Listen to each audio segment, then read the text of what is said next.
It's a beautiful day for baseball. And live from Coors Field in Denver, Sportsnet LA presents the Los Angeles Dodgers and the Colorado Rockies in Game 2 of this 4-game series and the first of this day-night doubleheader.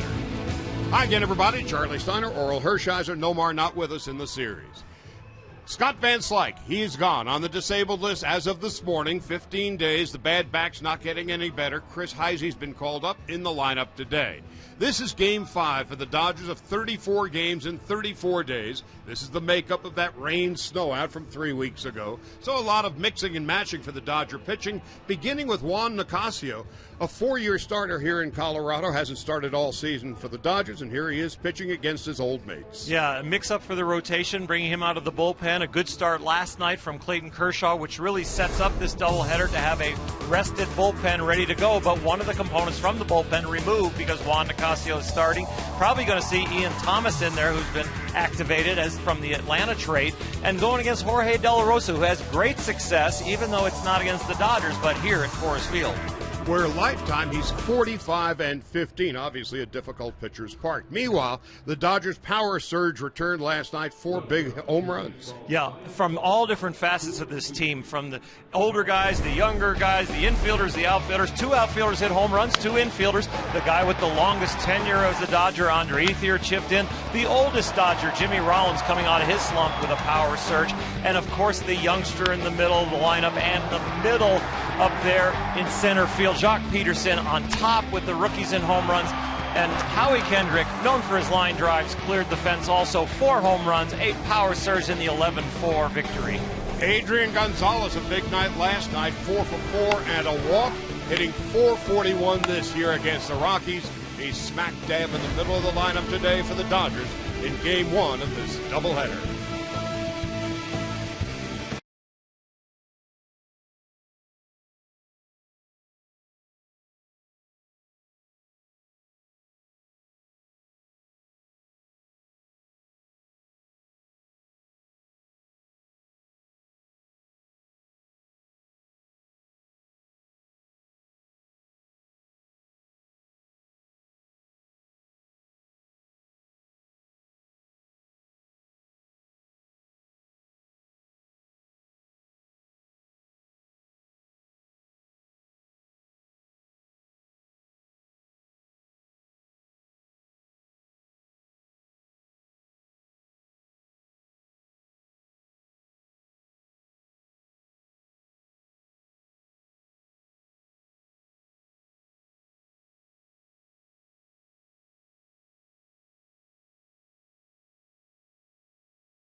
Tri-City fans making their way into Coors Field for a day game, a makeup of a game that was postponed about 3 weeks ago because of rain. Absolutely perfect weather here today for Game 1 of 2 in this doubleheader. Hello, everybody, and welcome inside Coors Field. I'm Alana Rizzo. Jock Peterson continues his tear at the plate. Time now for the Game Changer, brought to you by T-Mobile. Back-to-back games in which Jock Peterson goes yard. On Sunday in St. Louis, he hits a solo shot, this one off of Kevin Segrist.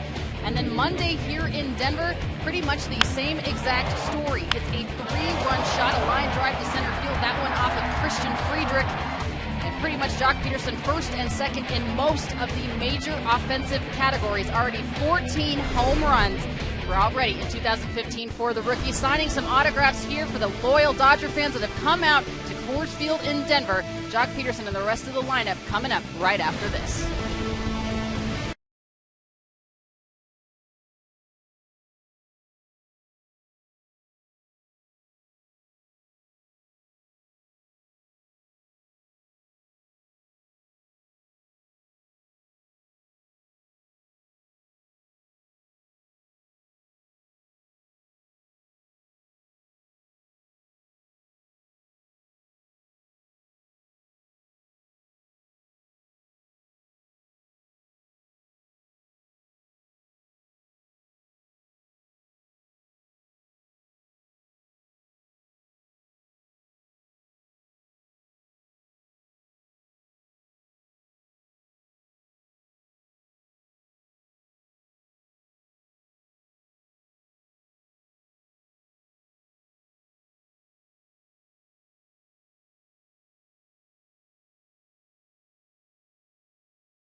Nissan. Choose Nissan today for great offers on our most exciting lineup ever. Shop ChooseNissan.com.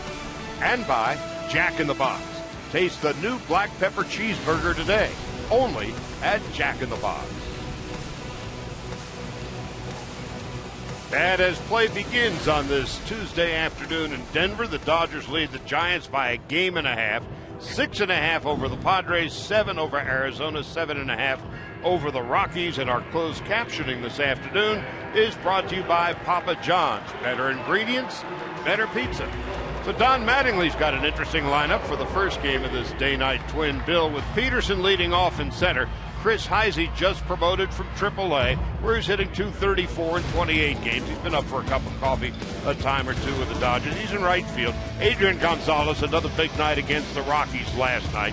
Kendrick at second base. Turner at third. Alex Guerrero in left. Jimmy Rollins the afternoon off. So it's Kike Hernandez batting seventh at short. Austin Barnes behind the plate. Juan Nicasio pitching and batting ninth against 28-year-old Juan Nicasio. I'm sorry, 28-year-old Jorge De La Rosa, the 34-year-old lefty, making his 7th start of the year. He started the year on the DL with a left groin issue, and he's missed his last 2 starts, scratched from those with a cut on his middle finger. That's something he's dealt with throughout his career because of the seams when he puts pressure on them. Mixes his fastball at about 93 with a changeup, a cutter, and a curveball. Does not throw a lot of fastballs, only about 33 to 35% fastballs, so you have to be ready for the off-speed stuff. But he is tremendously difficult and fortunate here at home. 45-15, Charlie, as you mentioned in the open. He loves Coors Field because he says it straightens out his breaking stuff. It's easier for him to command it. Exactly what does that mean?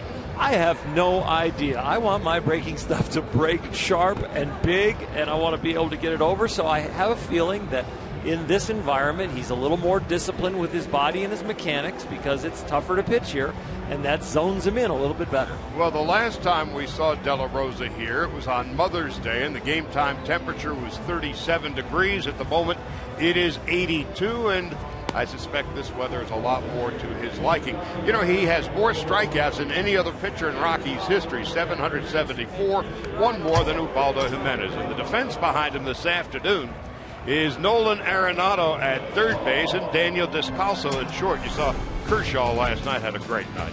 LeMahieu at second base and Ben Paulson is at first base. Brandon Barnes in left, Charlie Blackmon is in center, Carlos Gonzalez in right. Michael McHenry is behind the plate. And so on this afternoon game, Nick Hundley will get the afternoon off. So too Troy Tulowitzki, and up steps Jock Peterson. Peterson last night cracked his 14th home run. Something you might not know about Jock Peterson. His home runs, he's got 14 of them, have averaged 422 feet. So when he gets them and hits them good. There's a strike, 0-1. That 422 feet average per home run, it's the highest in Major League Baseball. Wow. Lucas Duda's 9 home runs have averaged about 421 feet. Giancarlo Stanton, who hits him to another planet, all of his have averaged 420 feet. And Prince Fielder, his home runs have averaged 420 feet. Some guys would just like to hit 422. More or less to have your average distance be 422. So 14 home runs, 27 runs batted in. He's also been struck out 61 times and now make it 62 as he tries to bunt with 2 strikes. So we're underway. Well, mental battle there right there for Jacques. He got behind and felt poorly against the breaking ball on the swing attempt and thought, the way the defense is playing me, if I just get any bunt down out there about 20-25 feet towards third base, not even down the line, just anywhere towards third base because of the shift, he's going to get it, but missed it. So De La Rosa, 1-2 on the year, an ERA of 6.5, and here's Heisey, called up today, as we mentioned in the open. Scott Van Slyke, who's been battling a back issue now for more than a week, they've decided to shut him down, give him some rest, and they hope that in 2 weeks he'll be fine. At AAA, he hit 10 home runs. He fouls it back, and it's 0-2. Well, Chris does bring some sock to the lineup. He's very versatile. And I know he's glad to be back in the big leagues, looking to have a big day. 5 years with the Reds, his first year in the Dodger organization. And De La Rosa on 0-2. Has struck out the first 2 Dodgers of the afternoon.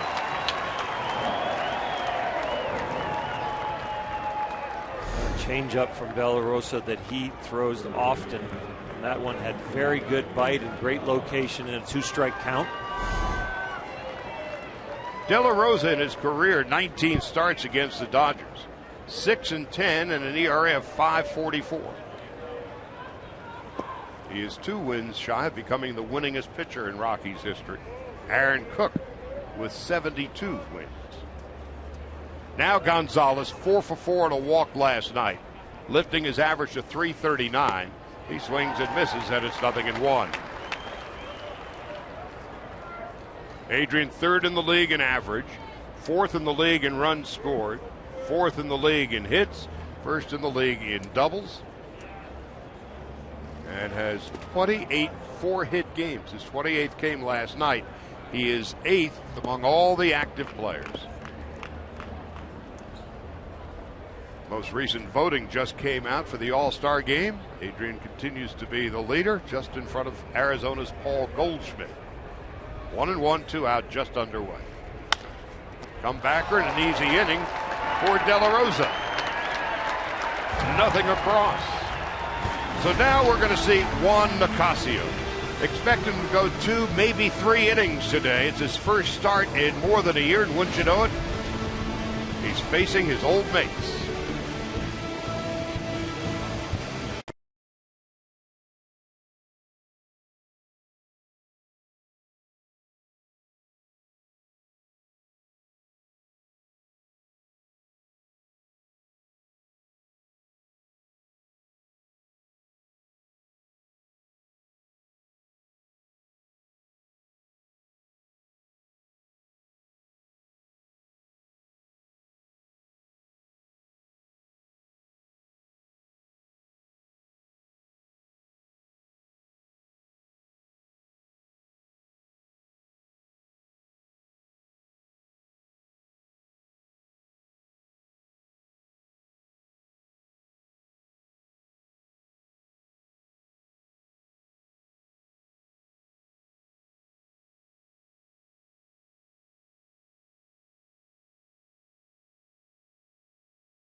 Is at first base, Willeen Rosario the day off. Michael McHenry behind the plate. Nick Hundley with the afternoon off. Daniel Descalso at short. Tulowitzki the day off. Brandon Barnes in left. De La Rosa pitching and batting ninth. And it will be very interesting to watch Juan Nicasio for many reasons. Well, coming out of the bullpen, of course, predominantly a 2-pitch pitcher. I think that's the reason that he's really looked better out of the bullpen. Fastball, slider over 90% of the time, those 2 pitches. So everything's going to be hard. He needs to keep his location. They're hoping to get 3 innings out of him today. Here's Blackman fouling it back, and it's 0-1. Charlie Blackman at .254 with 7 home runs and 19 runs batted in. Has fared well against right-handed pitching. LeMahieu and Gonzalez to follow. High and outside.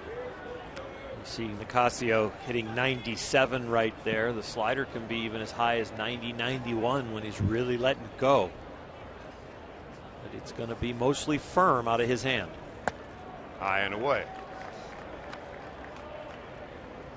Last year, Juan was in the Rockies rotation till the middle of June, but his ERA creeped up around 6, and so they shipped him down to AAA and got it back together. Came back around August 7th on pitch all out of their bullpen from August 7th at the end of the season, and has excelled out of the bullpen for the Dodgers.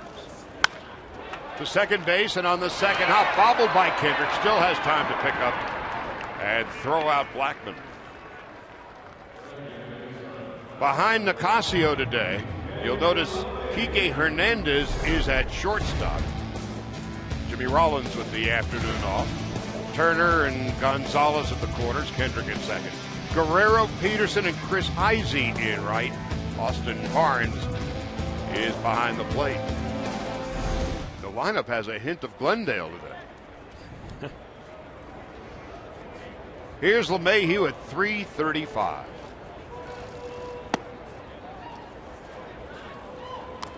So maybe this is an obvious question, maybe not. A pitcher who has pitched with a given team, now pitching against them, which side has the advantage? I don't know. I've done it because when I left the Dodgers and was an Indian and a Giant and a Met, and I felt like with certain guys coming up the plate, I had the advantage because I knew their holes, and with the guys that were really good hitters and had an eye on me, that maybe they had a little bit more information. So I think it depends on the individual and probably their approach to hitting and studying you. And one's not real hard to figure out. It's not like you have a 4 or 5 pitch pitcher out there that can vary his arsenal and how he's going to approach you. It's going to be hard fastball and it's going to be hard slider. Add on 1 and 2. Hard fastball swung on and missed, strike 3 at 98. The thing that happens with pitchers that have pitched out of the bullpen and in the rotation is that out of the bullpen, their arms usually play up. They come out of the bullpen with their hair on fire. They know they're not going very deep in the game, so they empty the tank on every pitch. When a starting pitcher comes out of the bullpen and starts a game, usually the mentality is, I'm expected to go at least 5. I want to go 7 or 8 or 9. So you pitch more at about 80% of your ability. So while he is starting the game statistically, in his mind he is pitching as a long reliever today. Yeah, I think he's pitching like with his reliever mentality and a little extra adrenaline because you're going against the old team. Well, 6 of his first 9 pitches have been for strikes, and Cargo takes high and away. 1 ball, 1 strike. Carlos Gonzalez, a rugged start, 219. I'm not sure we've seen a breaking ball. But you're right about Carlos Gonzalez, Charlie's rugged start. So when he went against the Dodgers, though, it looked like he was going to start to get hot the last time we were here. 1 and 2. At 95 to 98 miles an hour, you can live above the waist. And if the Rockies start swinging at that pitch alone, that could get Juan deeper into this game than the Dodgers expected. They were talking 2 or 3 innings for Nicasio. And so far, this is but his 12th of the first. High and away.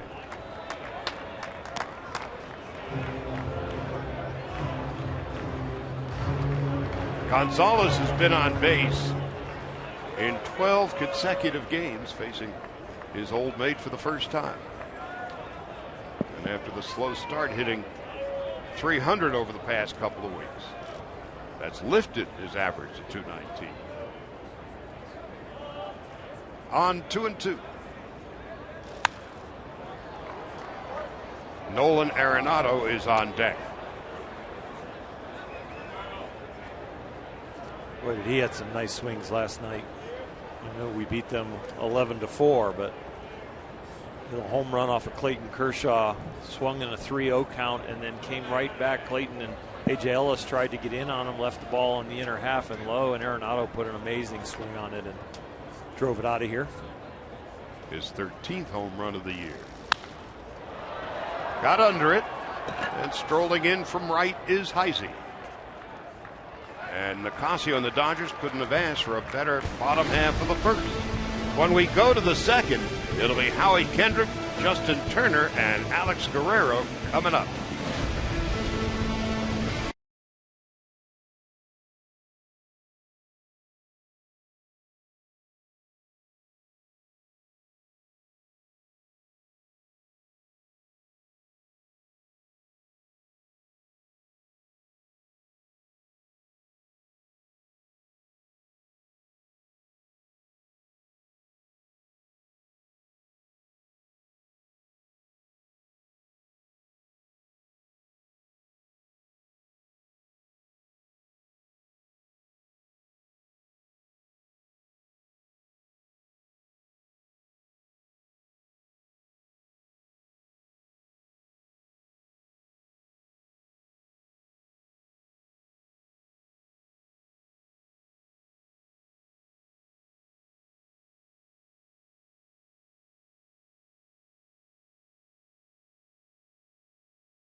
Alex Guerrero to bat for the Dodgers in the second inning. The Dodgers 10 games over 500.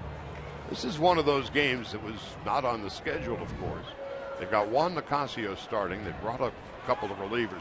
This is one of those games that Dodgers would like to sneak in through the back door and walk away with a win against the veteran Nicasio. Kendrick, a big night last night. Now with 5 home runs and 23 runs batted in. Takes high and away, 1 ball and no strikes. Justin Turner on deck, Alex Guerrero to follow.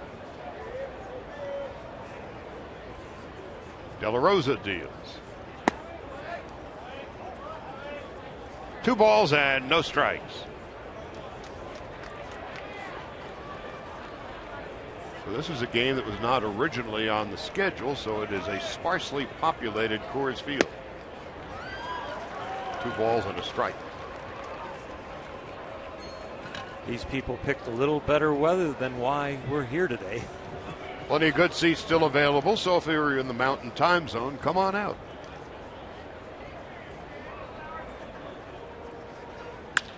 To shortstop. That's Daniel Descalso. Tulowitzki's got the day off today. Probably see Tulo in the nightcap. 6:40 start approximately. Yes, sir. Tulowitzki, Rosario, and Hundley starters last night, watching this afternoon. Rollins and Ethier, starters last night, are watching. And here's Justin Turner. Batted second last night, scored a couple of runs, got a base hit, takes a strike, 0-1. Turner flirting with 300 with 5 home runs and 19 runs batted in. Steady as she goes for JT this year.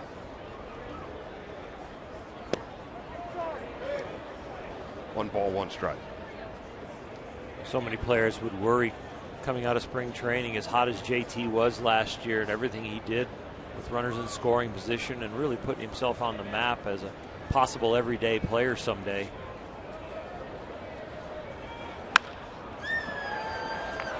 Into short left center field. And it's going to be run down by Blackman. JT has responded, though. He's been very, very consistent, showing more and more power, keeping his swing together, even though he's got that big leg kick. So now 2 quiet outs, and Alex Guerrero's coming up. And Alex Guerrero and JT are the reason that the Dodgers had some flexibility to move Juan Uribe. And maybe these 2 are holding a spot for Hector Olivera, who's down in, he's still in Arizona, working out, getting ready, getting in shape. If they've got a timetable for Olivera, we haven't heard it yet. But it's not a matter of if, apparently, but when. Guerrero with 9 home runs. Yasiel Puig is supposed to head out pretty soon to start playing games. But he's making some progress, moving in the right direction. As if the outfield's not crowded enough. So the Dodgers certainly have some depth in the outfield at third base. The 1-1 from De La Rosa. That one is drilled to left field and deep. And that is 1 hop over the wall for a ground rule double. Alex Guerrero with his 6th 2-base hit of the year. First base runner for either side. Well, the biggest surprise in this Dodger lineup, Alex Guerrero, the way he has really come on. Goes down for that fastball, stays behind it. You see there's no weight being shifted forward that's not going to go into that swing. Tremendous power for a compact swing. A 400-foot double for Guerrero. Now here's Kike Hernandez. 238 with a home run and 4 runs batted in. Started in left field tonight, or last night. And he drills a base hit into right field. Guerrero is on his way home. Here's a throw from Gonzalez, and he is out at the plate. A perfect one-hop throw from Gonzalez. And Guerrero is out from here to Colorado Springs. We'll go to the second inning with Arenado, Paulson, and McHenry coming up.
Perfect throw from Carlos Gonzalez.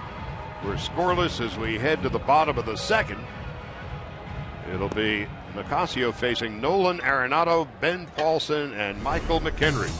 Last night, Nolan Arenado cracked his 13th home run of the year. Now has 37 runs batted in. Kershaw knew it the moment he released it.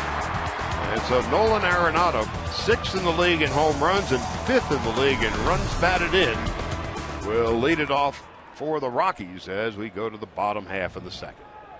Arenado at 289. A couple of routinely terrific plays at third base for him last night.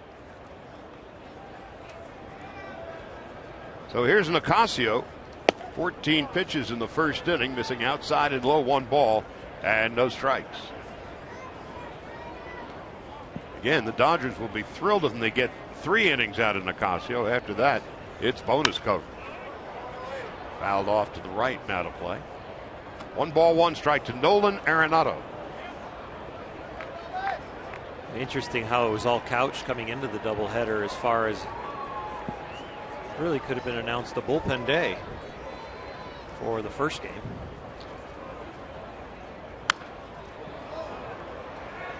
Instead, it was just pretty much hold back the name of the starter, depending on how deep Kershaw went and what kind of moves they want to make. Had Kershaw been knocked out early last night, Nicasio likely would have been the man brought on. That was how and why the Dodgers were hedging their bets, as Nicasio misses high. 2-2.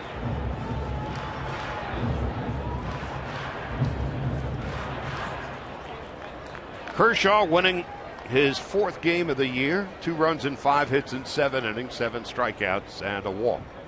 Oh, and 3 base hits. A deep foul ball toward left. You know, Charlie, and after a satisfied outing by Clayton, you sit there today with the towel around your neck and the sunglasses on. That is the best seat in the house, I'll tell you what.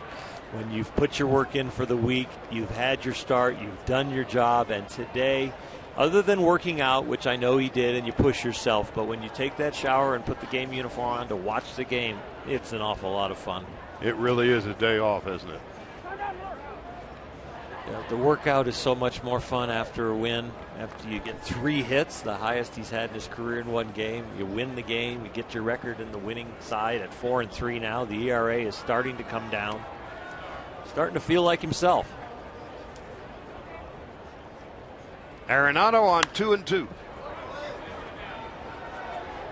I remember sitting there after wins and going, this is the life. This is the absolute, this is the big leagues. I did my job yesterday. I paid the price. I've paid the price in my workouts, and the reward is looking at the W in the column for the team and for you, and enjoying the day, watching your team hopefully win again today.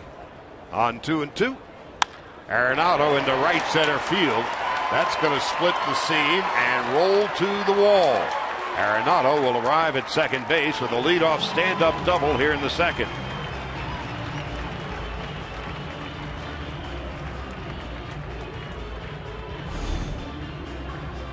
A good swing. We saw Arenado take a fastball in the inner half last night and pull it for a home run, but that one up and out over the plate. He just stays inside it and lines it to right. The guys that can hit for high average usually have more than one swing, more than one approach, depending on who's pitching or what type of pitches they're facing. So the leadoff double for Arenado brings up Ben Paulson, who's 14 out of 40. Thus the .350 average with 3 home runs and 8 runs batted in.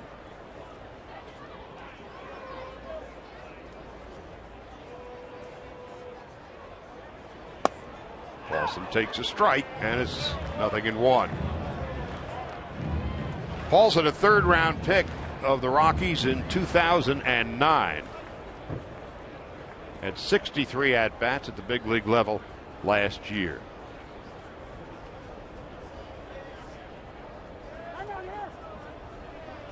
Home plate umpire Corey Blazer in his second big league season, calling time. He's 33. He's from Denver, so the home plate umpire's got himself a home game today.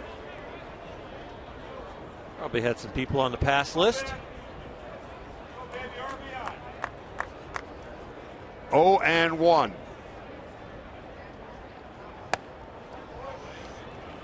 A situation like this for Juan Nicasio, you're trying to stay hard away from a left-handed hitter so that he hits the ball to the left side. If you do come inside, you really want to crowd them to the point where you either jam them or they swing and miss or pull it foul. As you see, they've stayed hard away with 3 pitches. Paulson was called up May 19th from AAA Albuquerque, where he was hitting .256. But in 13 games since his recall, he's hitting .350.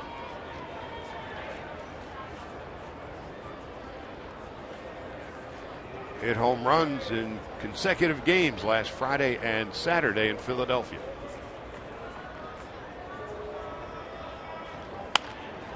To the right side, Gonzalez with the underhanded flip to Nicasio covering.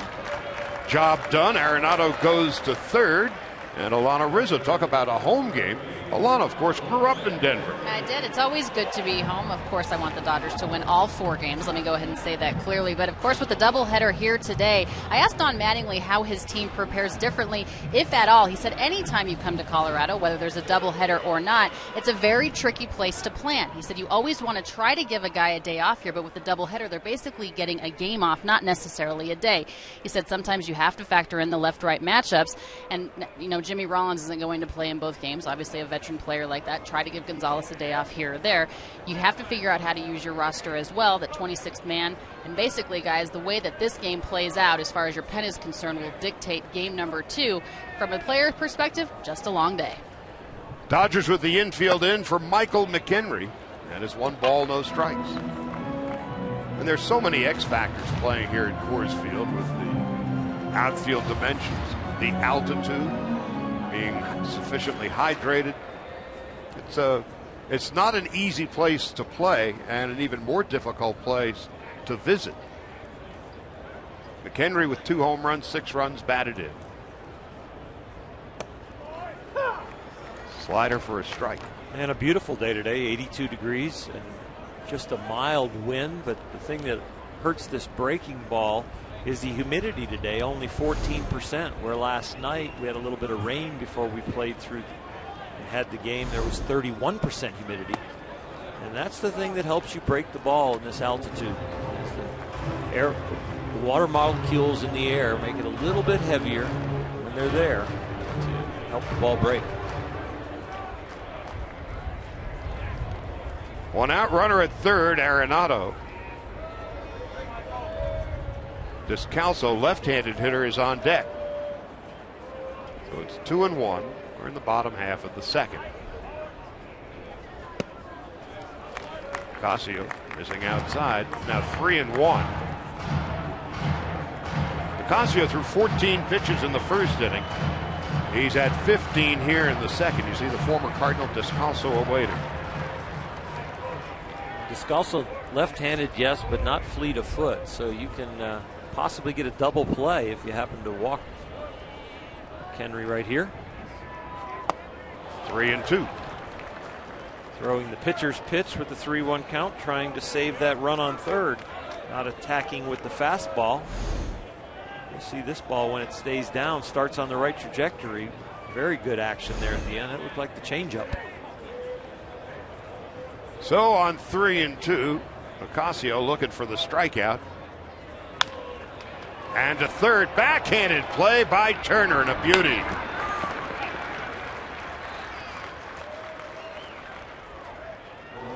A nice play there.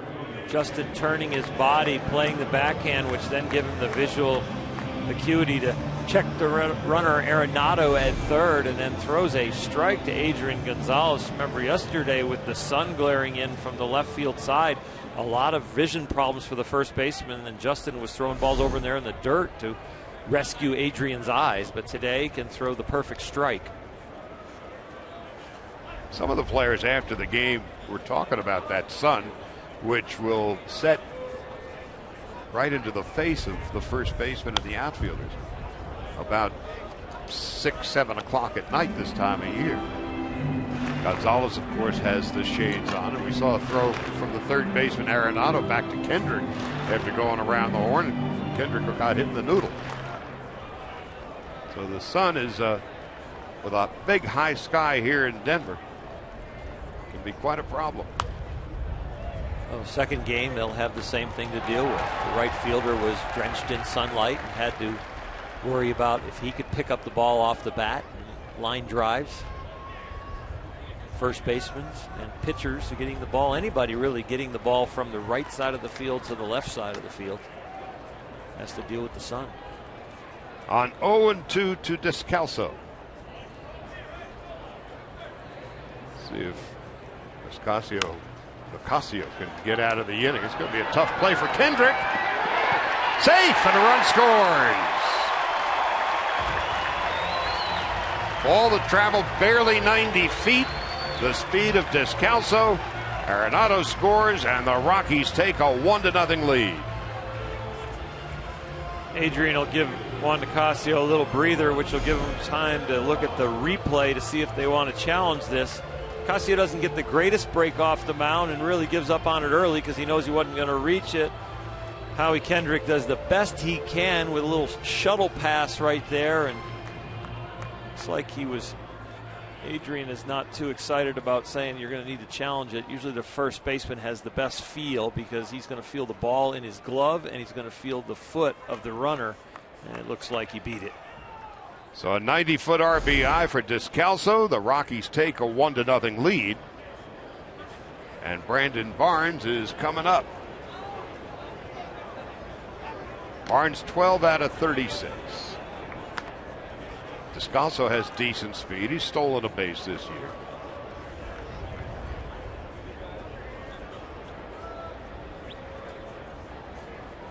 Barnes out of Catella High School in Anaheim. There's a strike. Barnes a couple of hits last night. Started in right field. He's in left field this afternoon.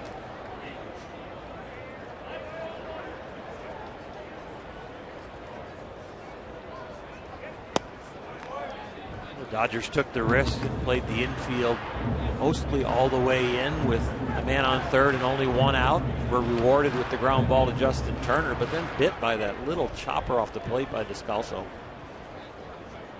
Somebody like Clayton Kershaw, somebody like Zach Greinke probably gets that ball from the mound. Ocasio just doesn't have that kind of speed and jump off the mound.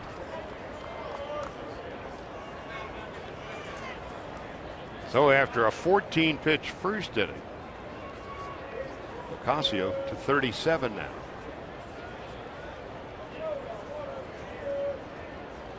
Hoping to max him out at 3 innings. And the 1-2. Well, as the pitch count grows, he becomes somebody who will not be an option for tomorrow. Right around here, he definitely could probably come back tomorrow for 1. And 1 meaning a time where you get him hot and you can bring him in right then. He won't be the kind of guy tomorrow, if he says he and volunteers to pitch, that you can get hot more than once. The 2-2. Slicing foul and out of play. Dodgers picked up a left-hander, Ian Thomas, in the deal that brought Alberto Callaspo to the Dodgers in the Juan Uribe trade. Would not be the least bit surprised to see the new left-hander before this day is done.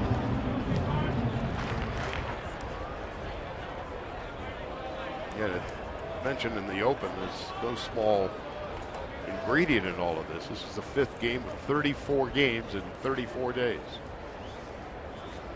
And 2 in about 12 or so hours. Lined into left field for a base hit. Descalso will hold at second. Barnes with 2 hits last night. Singles to left. 3rd hit of the inning, and De La Rosa coming up. Got him out in front, the slider, but this is what you deal with when you don't have the ability to really break the ball. You just see that ball spinning and spinning and spinning and almost backs up into the bat. If that ball's at sea level and that same kind of spin and trajectory out of your hand, all of a sudden the ball is biting and going low and away to the right-handed hitter. They swing and miss instead of hitting it off the end of the bat for the line drive. Rick Honeycutt going out to have a chat with Nicasio.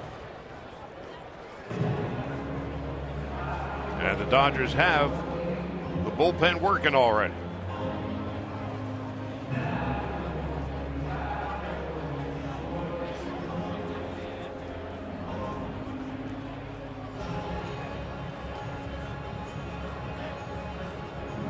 And that's the new guy, Ian Thomas.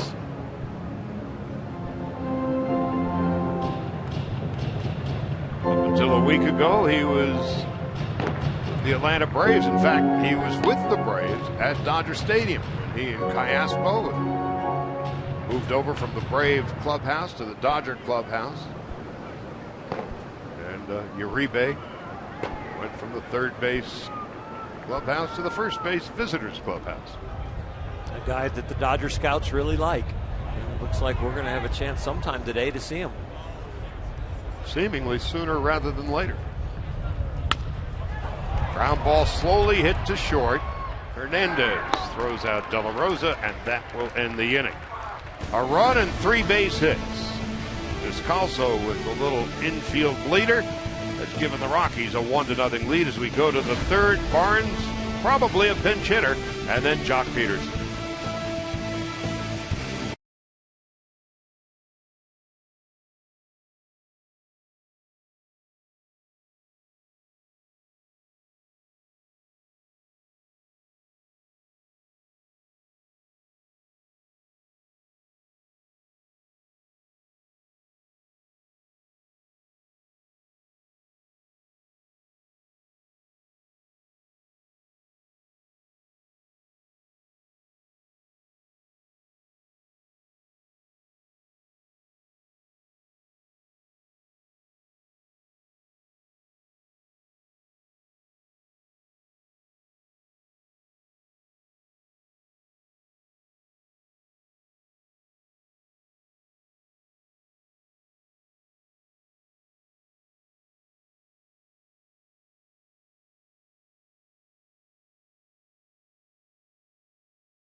June 21st, when the Dodgers face off against the Giants. First 40,000 fans in attendance receive a Father's Day barbecue set presented by Farmer John. Bring your gloves and join in the post-game catch on the field. For more information, go to Dodgers.com/promotions. So the difference in the game so far, a 2-out single by Kike Hernandez, but Alex Guerrero trying to come in from second base was gunned down at the plate. Nolan Arenado, a double in the second inning, would come around to score on an infield bleeder. So it's 1-0 Rockies as we go to the third. Jimmy Rollins will be pinch hitting. So Nicasio wanted to go 3. He ends up going 2. He gives up 1. Austin Barnes takes a strike, and it's 0-1. If Nicasio was adept at bunting and you only have a 5-man bench, you could think about if Austin Barnes gets on, even though Nicasio is not going to pitch the next inning, letting him go up there and get the bunt down. But you could actually save your bench a little bit, because this is really early to be using a pinch hitter with only a 5-man bench, and you could have a tight game or an extra inning game where you need some pieces. Nicasio not thrilled with his performance. Barnes takes inside, and it's 2-1. And the other thing you could do is you could take a guy like Clayton Kershaw and say, hey, you go up there and bunt. Or if you end up getting 2 strikes, you let him swing. He swung the bat really well yesterday. He got 3 hits. He's feeling like he's got a hot stick. He certainly does. So now it's 3 balls and a strike. That raises a very interesting possibility. You have a guy like Kershaw, who in the past has been a very adept bunter. You wouldn't do it with Zach Greinke, even though you could do it with Zach because he's pitching in the next game. So you're not going to use him in any other place. Say, hey, Jack, put your uniform on. I might use you just a bunt. Meanwhile, a leadoff walk. And Rollins making his way toward the batter's box. And in fact, he will pinch hit.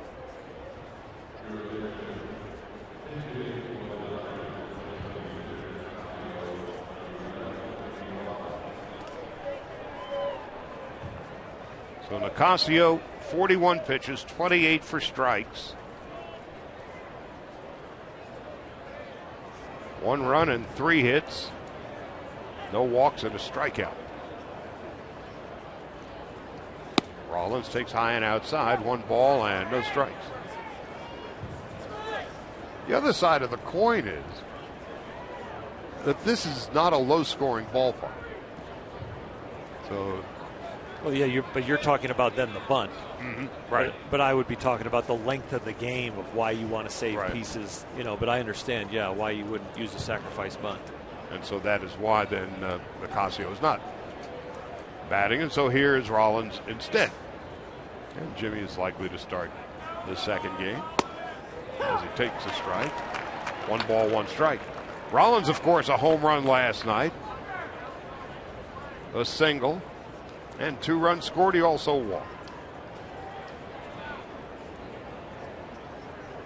Jimmy slowly but surely getting the average up. He's now at 209.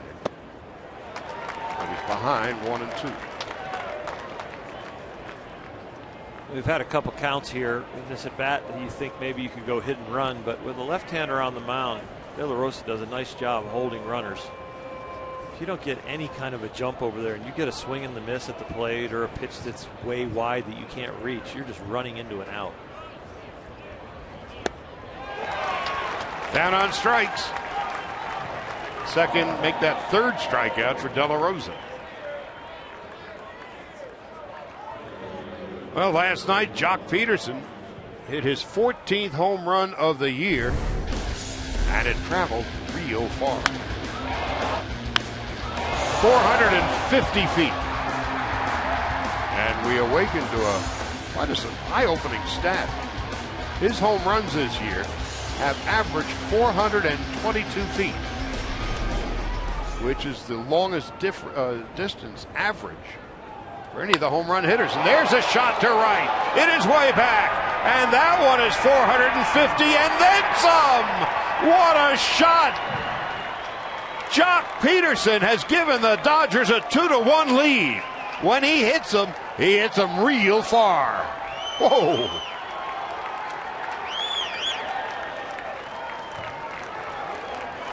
Well, you see second deck shots in baseball, but to see second deck shots to right center, you know the ball is crushed. Usually it's down one of the two lines when you reach a deck. Jock working on staying through the ball, not pulling off of it. Well, he didn't pull off of that one. That bat was in the hitting area for an awful long time with an awful lot of power. And it was in the air a long time. What a shot. It didn't hurt his average. Batting or distance.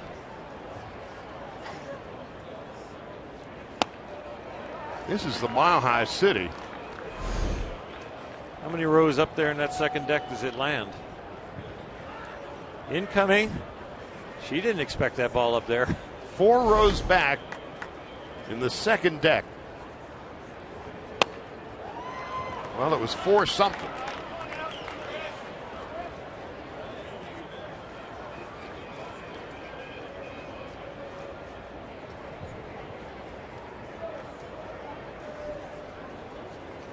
If you're in the sun in the stands, you're within striking distance of Jock Peterson.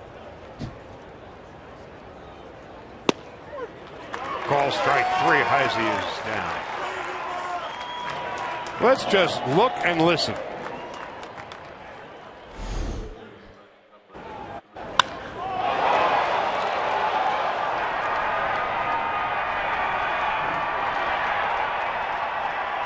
Well, that's 15 home runs and 28 runs batted in, and Mark McGwire knows a thing or two about long distance home runs.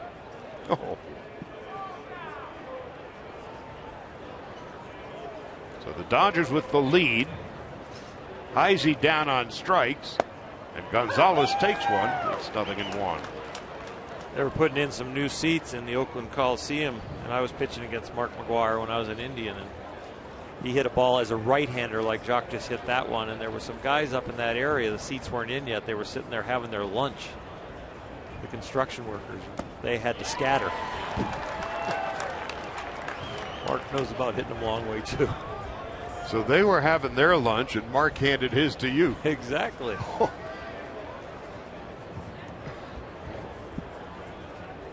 So Jock's got now 15 home runs and 29 runs batted in.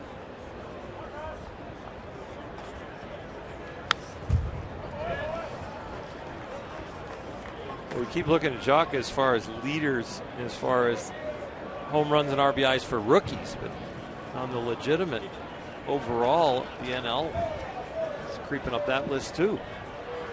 I think the RBI, Chris Bryant is ahead of an RBI, has had 34 as of yesterday. Jock now up to 29, but Jock's ahead of him. Peterson is now 3rd in the league in home runs, tied with Goldschmidt and Stanton. Bryce Harper leads with 18. Todd Frazier has 16. And now that young fella, Stanton and Goldschmidt, have 15 apiece. Gonzalez on 1 and 2. The Rockies have the shift on the right side of the infield. And Gonzalez is down on strikes. That's 5 strikeouts for De La Rosa. But Jock Peterson with a home run that landed about 30 seconds ago. What a shot. Well above the Dodger bullpen.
Peterson home run traveled, estimated 477 feet, which is 27 feet further than the home run he hit last night.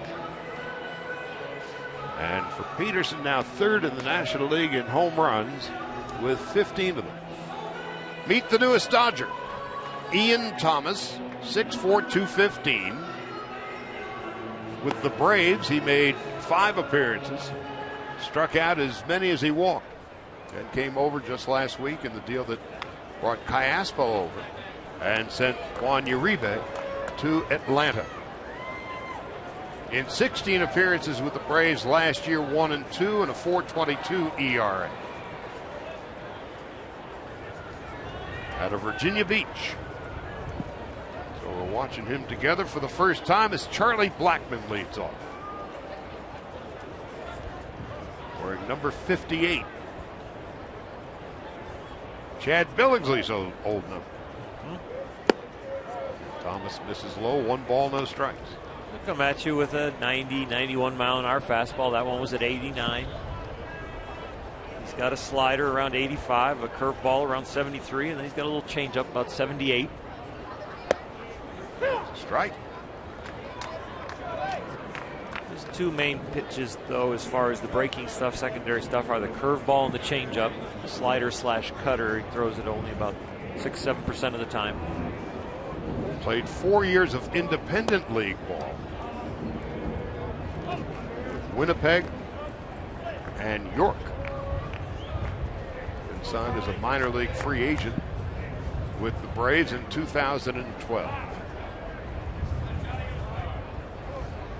Blackmon, LeMahieu, and Carlos Gonzalez to hit here in the bottom of the 3rd.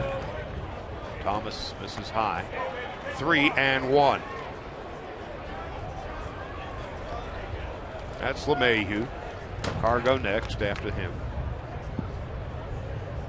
That's Jock Peterson wallops a 477-foot home run to give the Dodgers a 2-1 lead, and a ground ball to second base right at Howie Kendrick. Well, Thomas connects it. Yeah, the butterflies, I'm sure, are there. I don't care what level you're at. When you go to a new team, whether you've been in the big leagues for a long time and you change teams, or whether you haven't been in the big leagues very much and you're on a new team, butterflies are definitely in your stomach. You just try and get them flying formation.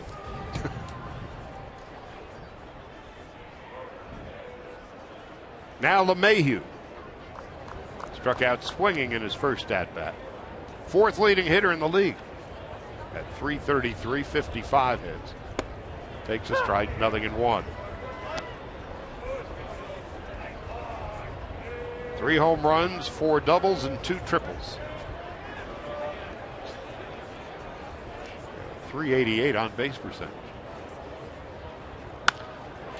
Into center field, and Peterson a couple of steps in and then takes a couple of steps back.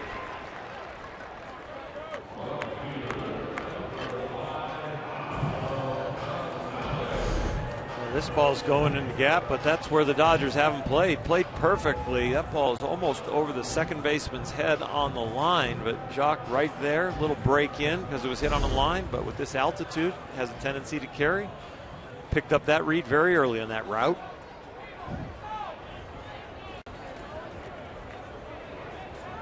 Now with 2 out, nobody on, here's Cargo. Wide to right in his first at-bat. Beginning to warm up in the last couple of weeks after a terrible start. He's now reached base in 12 consecutive games, hitting 300. But he was under 200 when the Dodgers visited with the Rockies a few weeks back.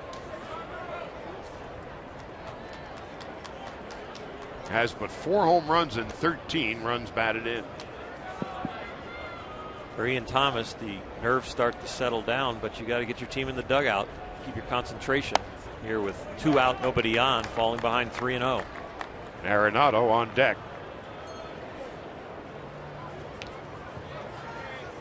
You start to feel at ease. You get the first 2 guys out, but you can't let that easy feeling get into your mindset and your mechanics for the last, what you expect to be the last hitter. 3-1. Climbing back in to the count.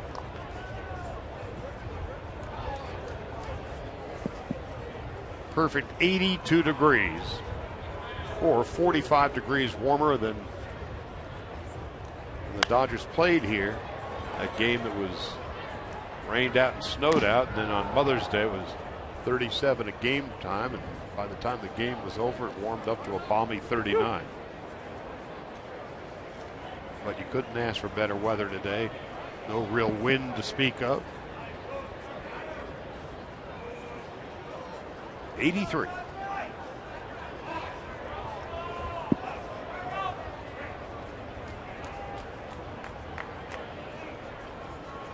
Thomas's 13th pitch of the inning.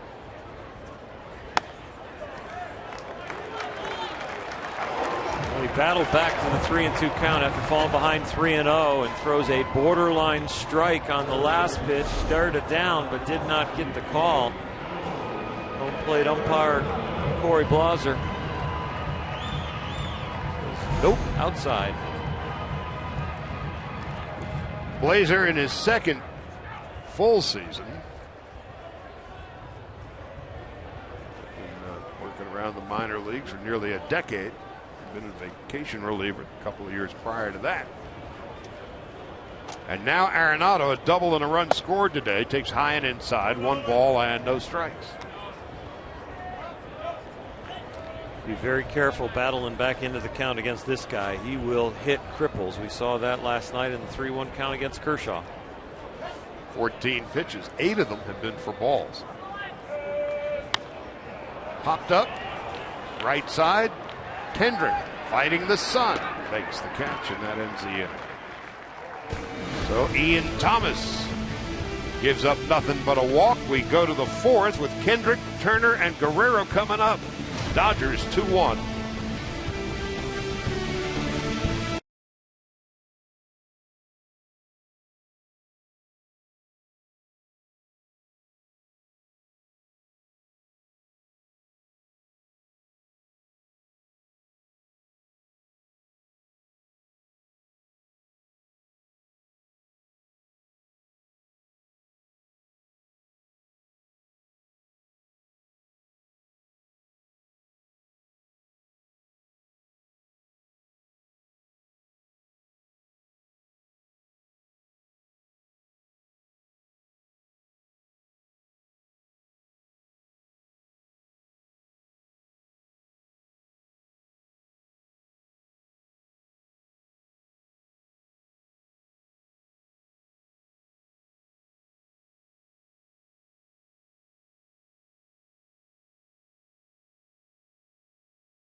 Kendrick knocked in 5 runs.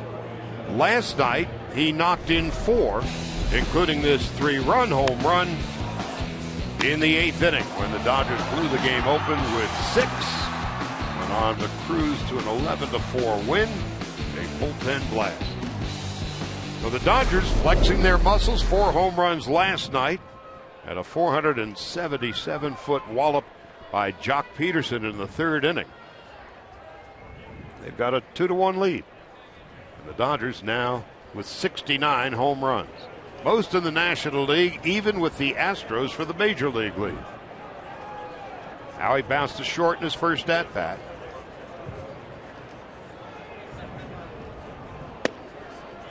The nice thing about the Dodger offense also, you got #1 in home runs in the National League, #1 in walks, and that makes them also #1 in on-base percentage. Slugging is up there too. 186 walks.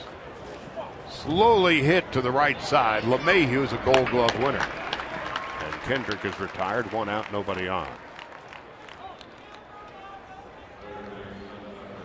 The only thing missing from the Dodger offense right now is just that ability when they're facing the aces and the better guys in the bullpen to really grind out those at-bats and find those base hits to scratch runs across. Large percentage of their runs come from the home run.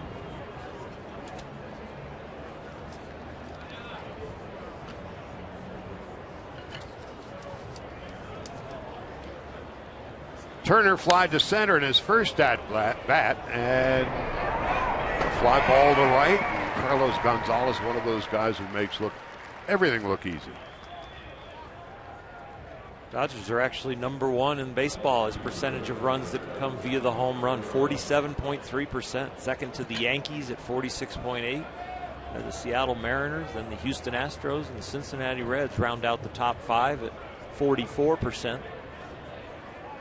107 of the 226 going into today. So now with Jacques Peterson's home run, that's 109 of the 228 runs. Guerrero doubled in his first at bat. Swings and misses. Dodgers are 30-20 now. Game and a half in front of the Giants. They're 25-10 against teams currently under 500. 5-10 against teams over 500. Into right. Gonzalez cruising on back and makes the catch. A 1-2-3 inning for De La Rosa. We go to the bottom half of the fourth. Ian Thomas about to pitch his second inning for the Dodgers. They'll be facing Ben Paulson, Michael McHenry, and Daniel Descalso.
Come on out to Dodger Stadium Sunday, June 7th, this coming Sunday, and eat your post-game cereal in a Dodgers Kids Cereal Bowl presented by Sports Authority.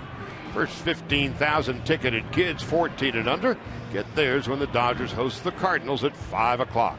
Go to Dodgers.com/promotions. Ben Paulson to lead it off as Ian Thomas begins his second inning of relief in his first outing with the Dodgers. Unassisted ground ball to Gonzalez in his first at bat, and Paulson takes a strike. It's 0-1.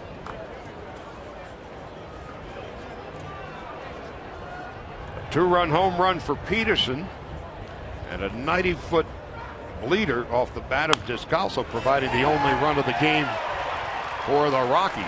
Into the right field corner. Paulson is on his way to second base, and he's got a leadoff double here in the fourth.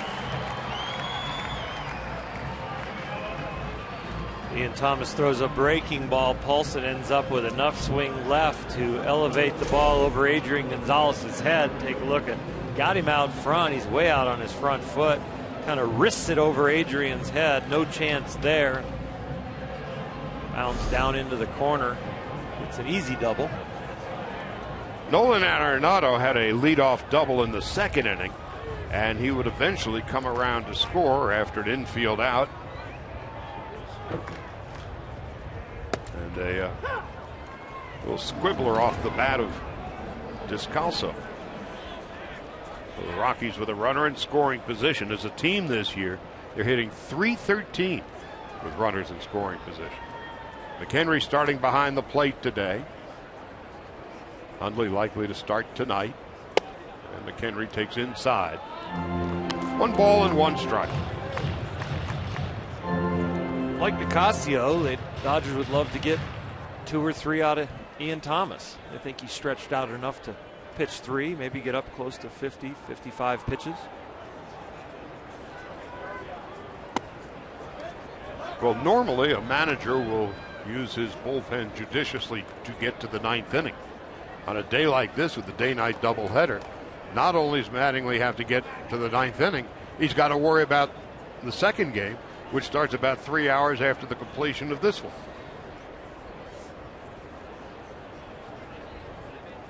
And with certain guys, you can pitch them in both halves of the doubleheader, but you'd rather not. You'd rather the guys who pitched in game 1, you'd rather give them game 2 off and then use them tomorrow in the 4th game of the series. And Honeycutt and Mattingly are basically watching Thomas work for the first time, so they're kicking the tires with him. He had 1 outing down in Oklahoma City. Went 2 1/3 down there and kind of got roughed up.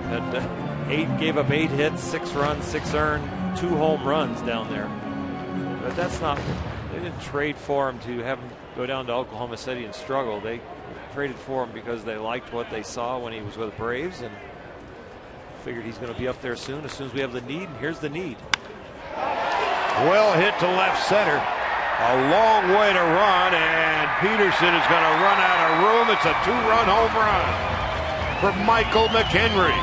And the Rockies regain the lead. It's 3-2. McHenry's 3rd home run of the year.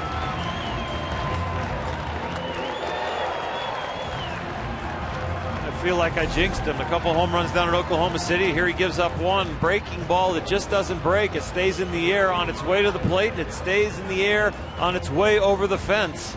The ball is really carrying here in this day game with the hot temperature, the low humidity, and the wind is gusting out, straight out. Ball's carrying real well to right and real well to center. Rockies 3-2 now as Descalso takes outside. 1 ball and no strikes.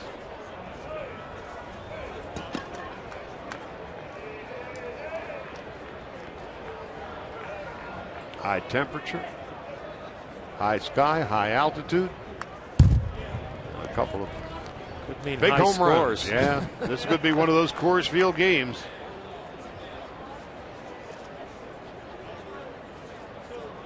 Games that are so difficult for managers to manage.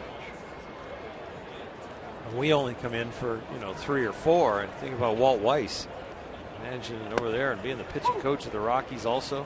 I think about when Jim Leland was here for 1 year. He said, I can't manage a baseball game here because I don't know how far I can send a starter out. How many runs are too many? Do I sacrifice? Do I not sacrifice? So after 1 year, Leland said, I'm not cut out for this team or this town. It's unique. It is very unique. You almost have to have the mentality when you take the mound on a day like today, day game with the humidity the way it is, that I'm going to give up runs, but I am not going to give up. Because sometimes it's just the tougher guy wins. High and away to Descalso. Pitching coach for the Texas Rangers for 3.5 years, and I'll tell you what, that was the same type of ballpark down there in Arlington where the ball just carries so well to right field and so well some days to all parts of the park, and you put on your helmet. Strike 3. Descalso tried to check his swing, but Laz Diaz punches him out, and that's the first strikeout for Thomas. Thomas having more success with his slider than his curveball. The curveball is not breaking very much. The slider has a tendency to be a little sharper when he starts it down by the knees. You have to start the curveball a little bit more letters or waist high. Slider with that downward angle, your fingers more on top of the ball than in front of the ball, so you can drive the ball down and start it on that plane. Brandon Barnes swings and misses, 0-1. So the bullpen, Orl and I were just talking about how to match it not only for this afternoon's game, but tonight's game. There's a lot of work at play here, Alana, between Don Mattingly and Rick Honeycutt. Yeah, no question about it, Charlie. Ian Thomas, the newest and second reliever of several that we're going to see today for the Dodgers. And I talked to Chuck Krim, the bullpen coach for the club, about how this team prepares for pretty much a Johnny Whole-staff day. He said, actually, we try not to prepare for it. What he means by that, he said, we're so used to picking up the phone and going whenever we're called upon, we really can't preset anything in our mind. He said, probably going to come down to matchups, or if the pitcher's spot is coming up in the order, he said, we just kind of go for it. We don't overcomplicate things, and that's what they're trying to do at this point, guys. So Rick Honeycutt and his staff, boy, Honey has been as good as it gets since he became the pitching coach for the Dodgers in 2006. In the last 10 years, the Dodgers' ERA at 3.18 is the lowest of any of the clubs in the major leagues. 3.43 ERA.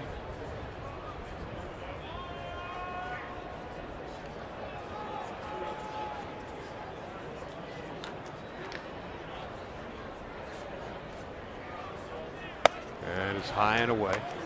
I appreciate Alana talking to Chuck, and I really believe what Chuck said in everything that they're trying to keep it simple down there, but that's keeping it simple in the bullpen. On the bench where Honeycutt and Don Mattingly sit, it is very complicated because they are choosing who to get up, when to get them up, how long they can go, and what do they lose if they bring that guy into the game? Do they lose a matchup ability later in the game where if they use him for length, they can't use him an individual batter? But I believe that Chuck down there, with the mentality of the boys in the bullpen, he wants to keep it very simple for them, that when they get up, it's time to just go get somebody out and be out there for as long as you possibly can be. But Jorge De La Rosa is coming up. Rick and Don right there, they're grinding on plotting to get to the ninth and hopefully ahead and finish ahead. De La Rosa does not have a sacrifice yet this year as he fouls it off. Paulson led off the inning with a double. McHenry a long distance home run to left center. Descalso struck out, and the number 8 hitter Barnes would walk.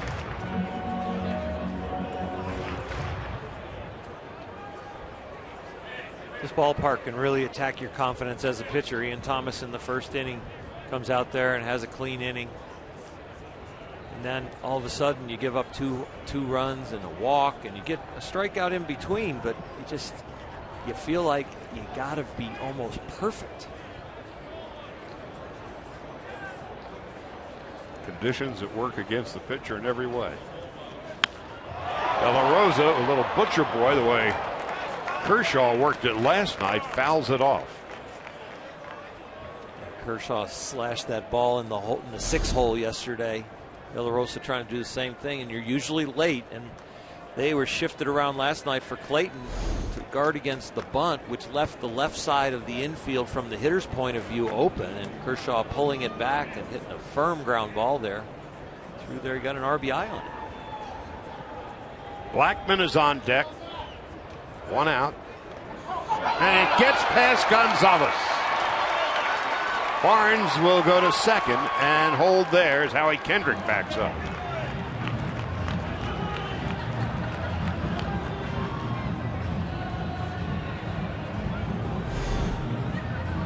Ball's thrown to Adrian's non-glove side, so he's got to cross his feet and get the backhand. He'll tell you later that he should have had it, but also Ian Thomas on the mound will tell you that the throw was inaccurate enough that it's my fault. And Gonzalez has never handled a throw from Thomas before. The error goes to Adrian Gonzalez.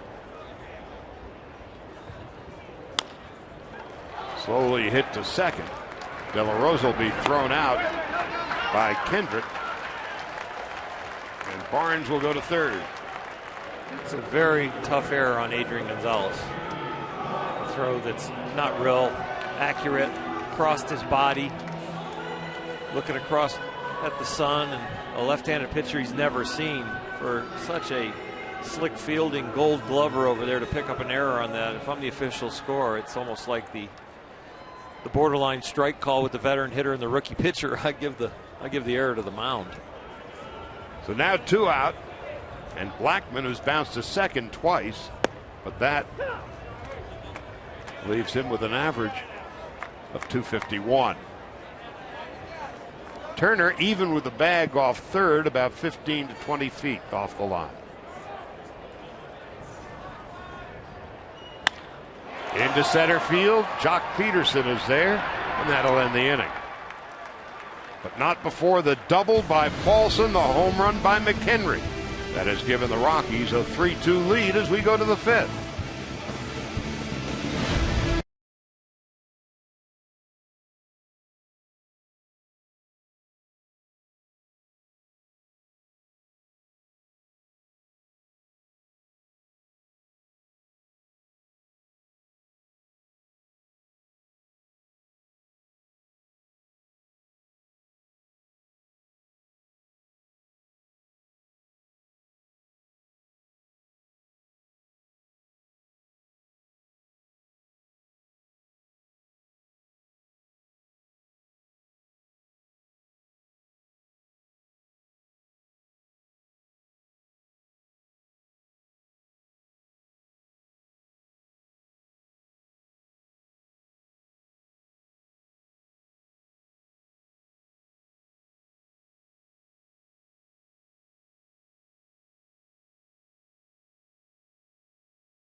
Attendance on June the 4th, day after tomorrow. Cardinals are in and receive a Kenley Jansen bobblehead presented by State Farm. For more information, go to Dodgers.com/promotions.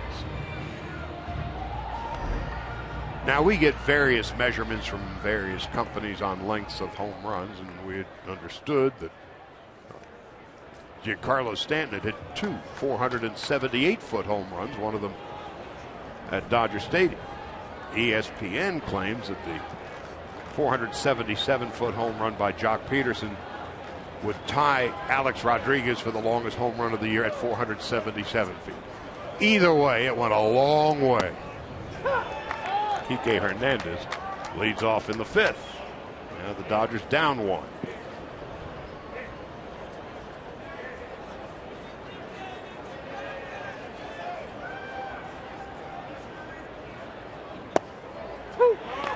De La Rosa, who has the best all-time winning percentage here at Coors Field, 45-15,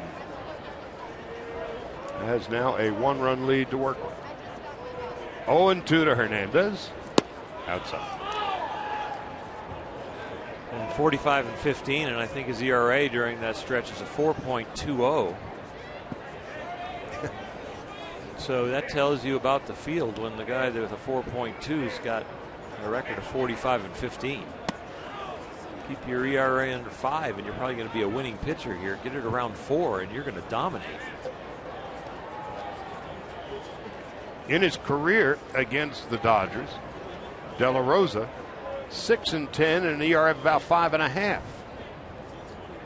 But he leads 3-2. Hernandez with a ground ball backhanded by Descalso at short. Throws low and bobbled at first base by Ben Paulson.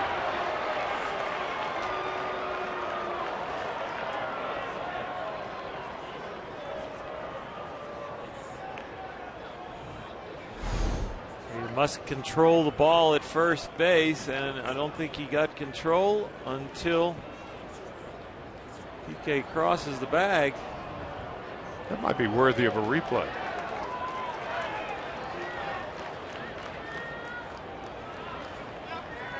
And there will be one. Sometimes a fielder will actually catch the ball, but because he doesn't realize he has it captured, he acts like he's bobbling it, and that might be the situation on this one.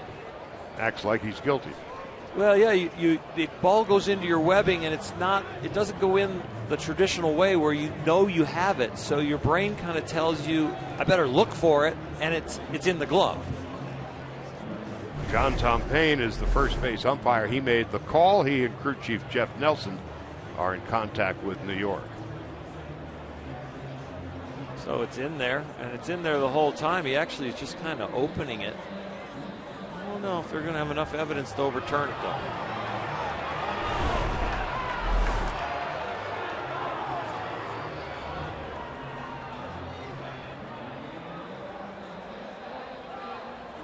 So it's either one out or nobody on, or the Dodgers have a leadoff runner aboard here in the fourth. The other way you could view this is he doesn't really release the ball until after the out is recorded. Oh, I don't know how they're going to call that one.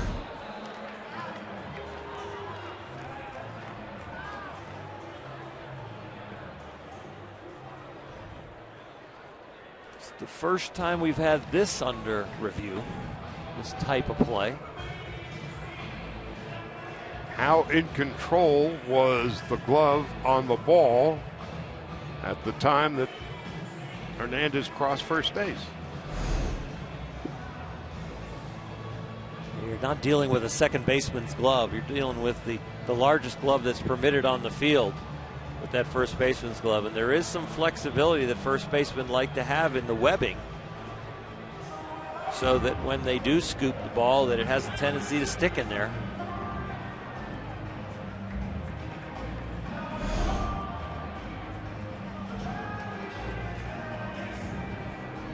That's Ben Paulson.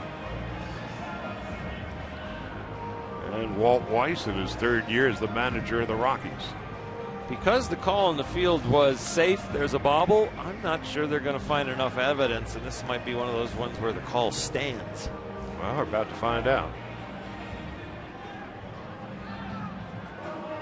Out. Oh. Never try and predict what they're seeing and thinking in New York. That doesn't necessarily be confined to baseball. So your basic 6-3. One out, nobody on, and here's Austin Barnes. It took 3 minutes and 3 seconds to determine that, in fact, Hernandez was out.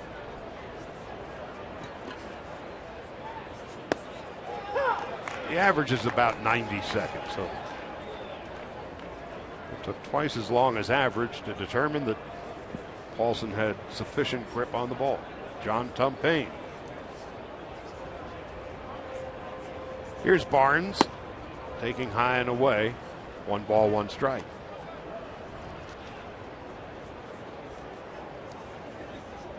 I imagine an umpire whose call is about to be replayed. It's like going to school getting a snap quiz. Uh-oh. Yeah, I would think that they get some butterflies because they have a record. Mm-hmm. That's home plate umpire Corey Blazer in his second full-time season.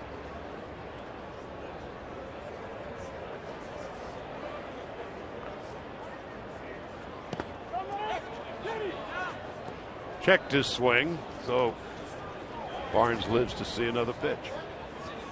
2-2, 1 out in the 5th.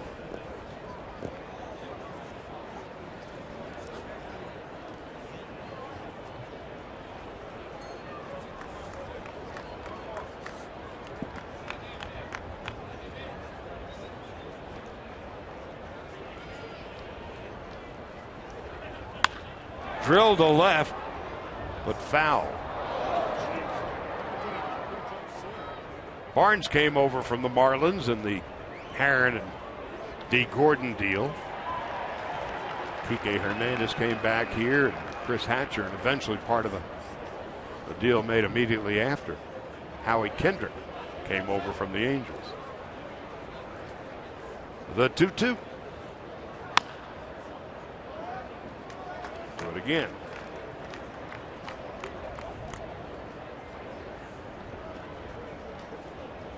There's Hatcher. Last time the Dodgers saw De La Rosa here in Colorado, it was a 37-degree day. 5 runs, 5 hits in 4 innings, 80 pitches. He couldn't wait to get out. And a line drive caught by Arenado. You just don't hit it over there.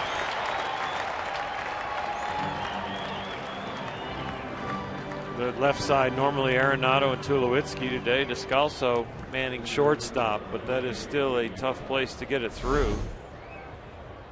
The ball that Kike Hernandez hit was blistered over there, and Descalso got rid of him, and Arenado right there with good first step quickness.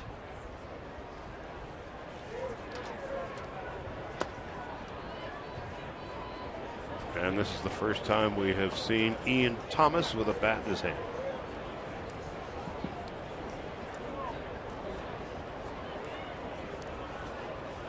First time anybody has seen Ian Thomas with a bat in his hand. 2 balls and no strikes. You get called up to the big leagues as a 26th man.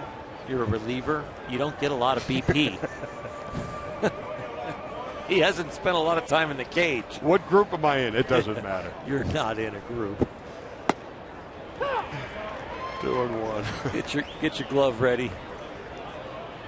Yeah, this is probably not his bat. It's probably the smallest bat he could find, and it does look like a very small bat the way he's whipping it around.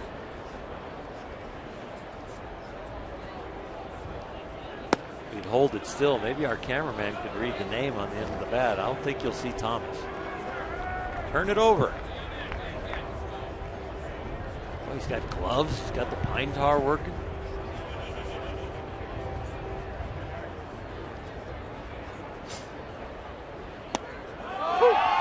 Oh. He's got one more pitch. Oh, you don't do that. First major league at bat, just called up, and he's got a good enough eye to say that was a ball. Ian Thomas had this as a ball. Oh, I'll tell you what, he's got a good read on that. And he got a good look from Corey Blazer. Better swing. Smart enough to know he needs to swing right here. Get that ball. That's his first foul ball. There will be no gray area on a 3-2 pitch. He best be swinging unless it's way out.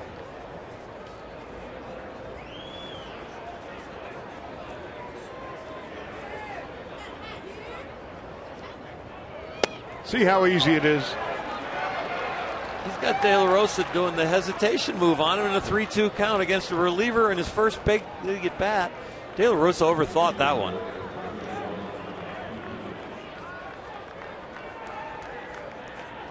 When last we saw Jock Peterson, a Carlscam 477-foot home run.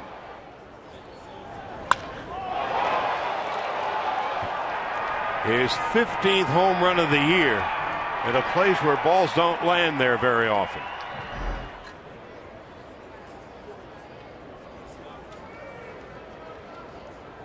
So 3 games in a row, home runs for Peterson.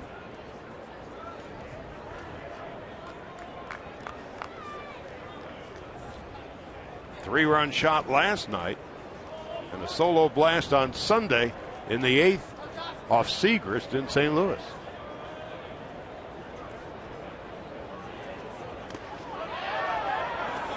And going to second base is Ian Thomas, a pitch in the dirt that McHenry could all he could do was to block it. Wild pitch. You're leading off over there. They're not even playing behind you. A little secondary lead, step and a half, and see you get away. Break down there. Rockies 3-2.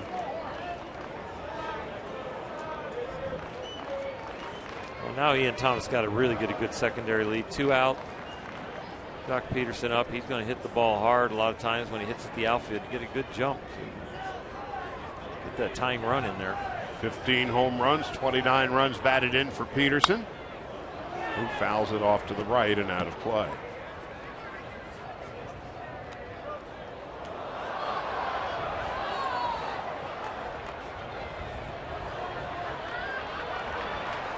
Well, Peterson has not been cheated against left-handed pitching, not by any stretch. And with runners in scoring position this year, Jock's at 270.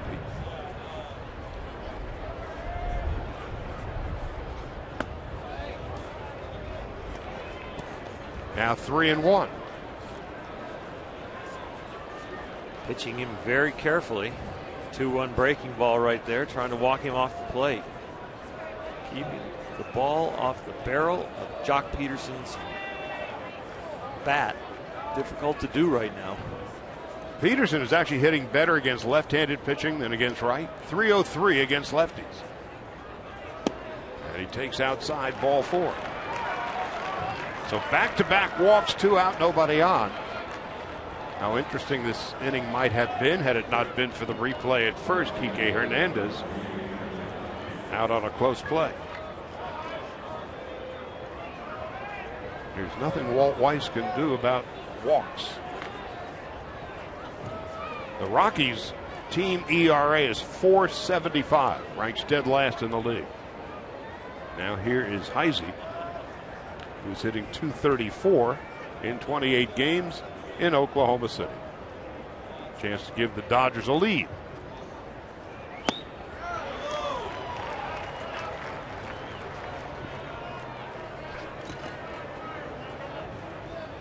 Gonzalez on deck. 3 runs and 5 hits for the Rockies. 2 runs, 3 hits, an error for the Dodgers. Thomas at second. Peterson is at first. No 0-2 to Heisey, who has been struck out twice already by De La Rosa. Really hard for these guys, Charlie, that are up and down from the elevator from AAA to really feel like they're going to get a ton of at-bats, and they have a tendency to sometimes try too hard. It looks like that to me. Chris Heisey's really had some big swings. De La Rosa thought he had strike 3. It's a nice situation for Chris Heisey right here. I know De La Rosa trying to pitch out of the jam, but Heisey with men on first and second can really contribute right here. Nice eye on that ball away. Been missing the down and in breaking ball, but De La Rosa tried to lock him up with the fastball away, just missed. Thomas and Peterson at second and first with 2 out.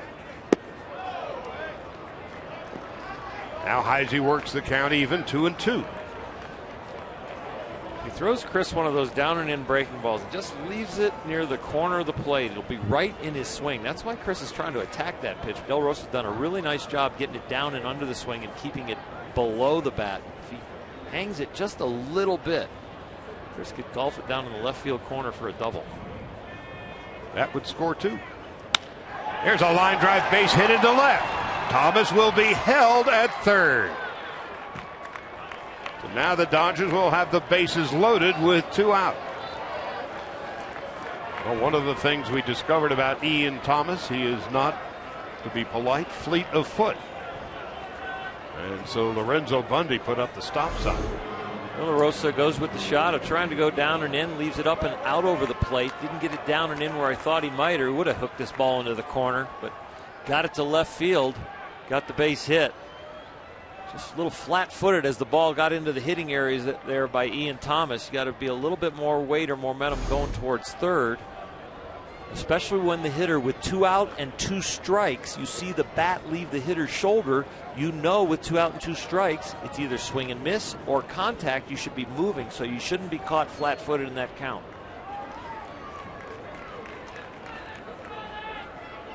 Well, here comes Adrian Gonzalez facing Jorge De La Rosa. And while Gonzalez has enjoyed facing the Rockies over the course of his career,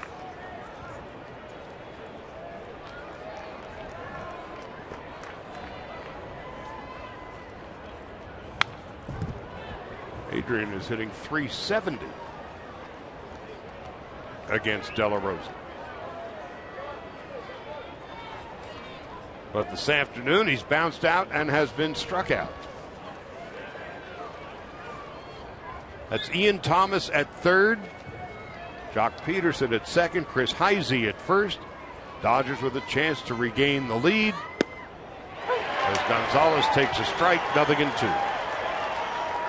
That's a pitch Adrian looks for when he's trying to hit a home run, because it's a little lazy breaking ball in the inner half. But in this situation with 2 out and the bases loaded, I really believe Adrian is trying to go to left field, because a base hit scores 2. There's no sense going with the big swing to try and hit the home run. You're just looking for a ball you can touch the outfield grass with. Gonzalez with 114 career RBIs against the Rockies.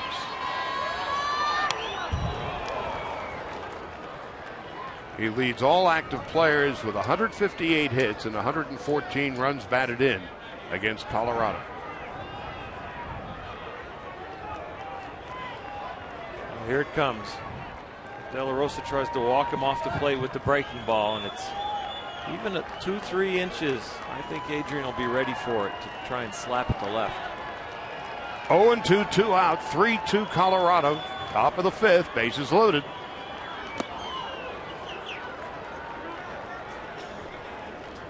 Gonzalez quite a night last night, 4 for 4 and a walk. The next pitch for De La Rosa will be the 34th of the inning. He had 44 pitches through the first 4 innings combined. Gonzalez in search of his 5th career grand slam.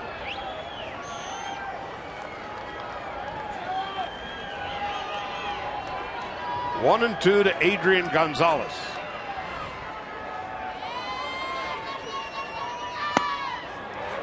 Now 2-2.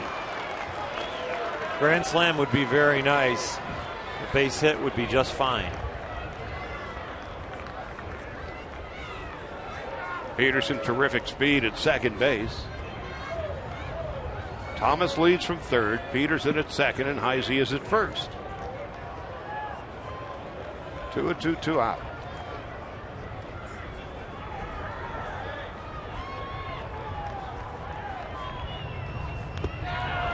Now 3-2. This threat began with 2 out and nobody on when Ian Thomas would walk in his first major league at bat. Then Peterson would walk. Heisey would single the left.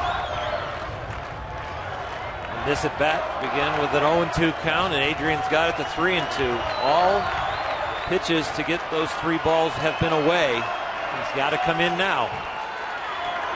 Outside, ball 4. And so the Dodgers have tied it. Thomas trots home. The bases remain loaded. And Howie Kendrick coming up with the bases loaded.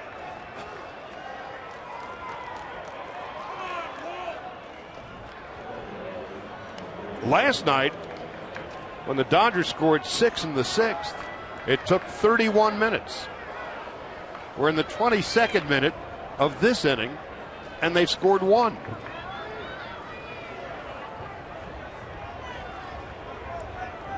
Three walks and a single.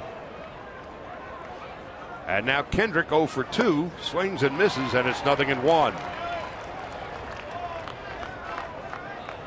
And De La Rosa's meltdown against the Dodgers in his other outing here this year on the very frigid night, he had 6 walks when he gave up the 5 earned runs. 3 walks here just in this inning. And he's got the same body language, Charlie, as he had that day right now, where he just kind of throws the ball and it seems like he almost gives up on the pitch during the very end of his mechanics, and then just the way he kind of moves around the mound right now tells me he doesn't have a lot of focus. Kendrick 364 with runners in scoring position and 429 with the bases loaded. And now it's 1-2. And the Rocky bullpen's beginning to stir.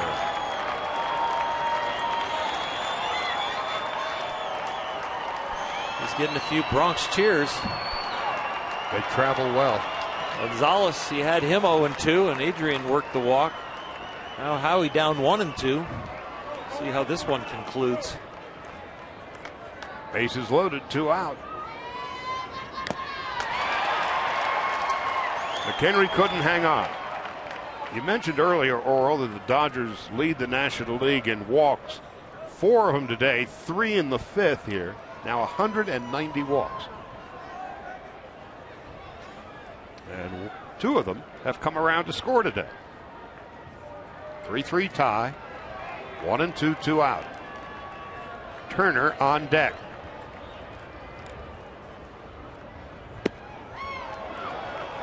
Two and 2. The next pitch for De La Rosa will be his 40th of the inning.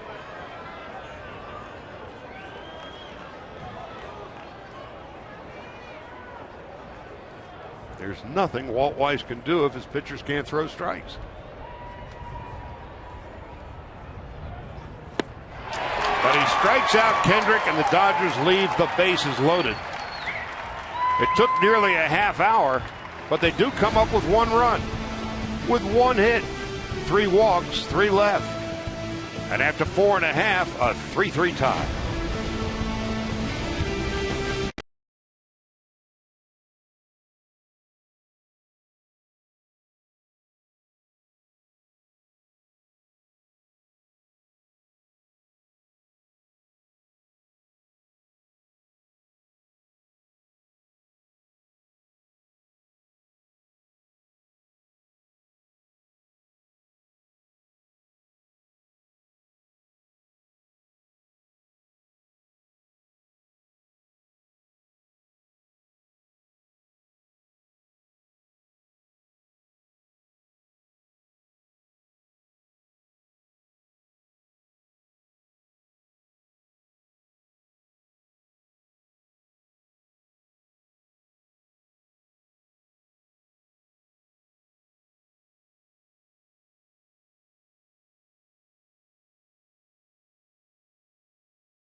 You look like when you throw 42 pitches in an inning.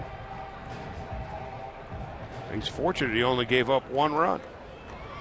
Dodgers have tied the score with 3 walks and a base hit in the top half of the 5th.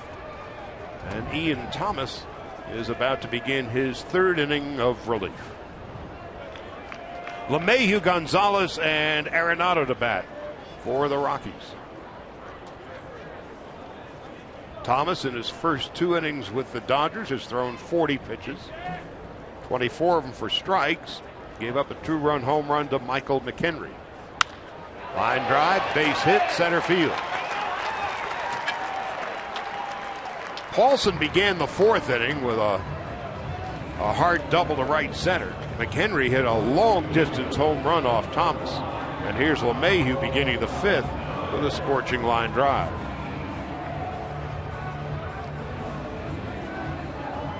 Now the Dodger bullpen is beginning to shuffle around a little bit. Staring at that 3-3 tie here in the bottom of the 5th, neither one of these teams needs extra innings. And I really think about the Dodgers in extra innings and a doubleheader, and the Cardinals looming when they get home to LA. You want to win these games, but you don't want to limp home with a bunch of tired arms going into the Cardinals series either. You win the battle and lose the war. I'm so glad that Clayton Kershaw got him off to the right foot last night with the 7 innings of solid work. I think, 2 runs. But you really want to get through today without burning your bullpen up. Into center field. Peterson is right there. So Cargo flies to center. That's the first out. Again, if the Dodgers can win this game in particular, you know, Greinke is going later. Win this game today, it's kind of sneaking in the back door and walking away with a win. Well, you're guaranteed a split. You win this one here in the 4-game series, and it's going to feel real good, and it gives you kind of playing with house money then for the next 2 games. Dodgers have beaten the Rockies dating back to last year, 11 of the last 13, 8-2 this year.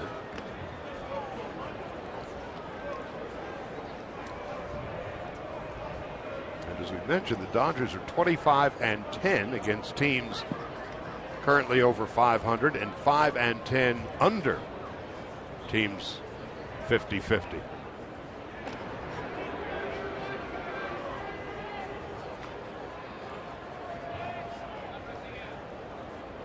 So this is a team and this is a place where ideally the Dodgers would like to fatten up. Fatten up and survive.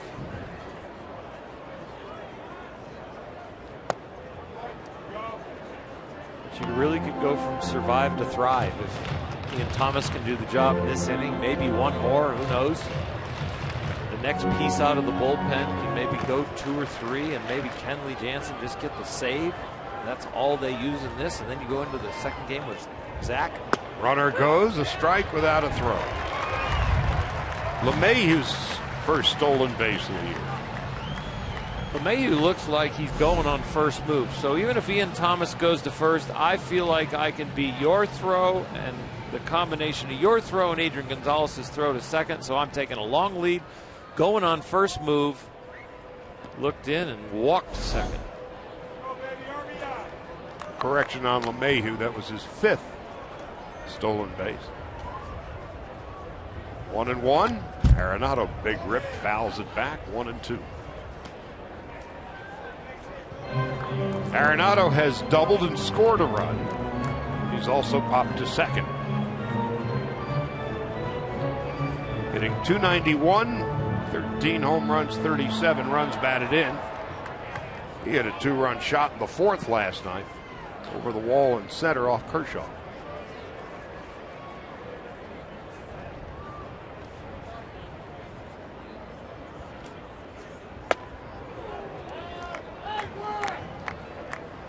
Two balls and 2 strikes. Ben Paulson, left-handed hitter, on deck.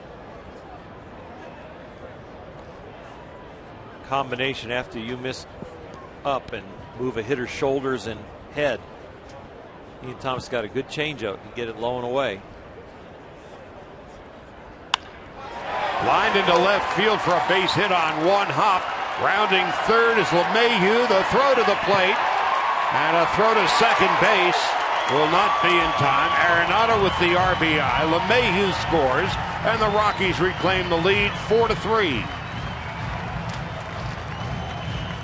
Austin Barnes called the cambio, and it was away, but it was up. Watch the glove rise up to catch it.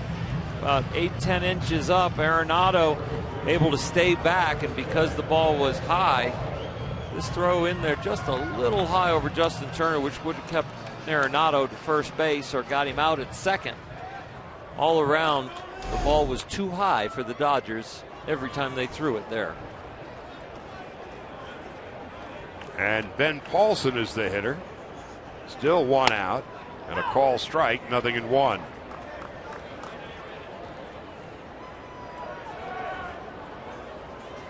In the 3rd inning, Thomas got out unscathed, but gave up 2 runs in the 4th, 1 here in the 5th. Grounded to second base. Kendrick will throw out Paulson. Arenado will go to third with 2 gone. And Michael McHenry, who hit a 2-run home run in his first meeting with Ian Thomas, is coming up. You get ahead of the number 4 hitter, Nolan Arenado, and you've got a lefty on deck, and you're a left-handed rookie on the mound. You want to be a little bit more precise with that change up away right there that he gave up the RBI on. You'd rather bounce it. Who cares if you walked Arenado, because that ground ball to Kendrick then turns into a double play. There's a strike, 0-1. J.P. Howell worked last night, is loosening in the Dodger pen. McHenry's home run back in the fourth, his third of the year. Into left center field for a base hit. In to score is Arenado, and Michael McHenry will arrive at second base with a double, his third RBI of the day. And the Rockies lead 5-3. It might be one of those days. There's not a lot of mistakes that pitchers are getting away with today. Leaving the ball up with the fastball, finding the gap. Easy RBI, easy double. 2 in the fourth, 2 here in the fifth for the Rockies. They lead the Dodgers 5-3. And Descalso is the batter, and he's 1 for 2. He drove in a run. Infield hit back in the second off Nicasio. Swing and a miss, 0-1.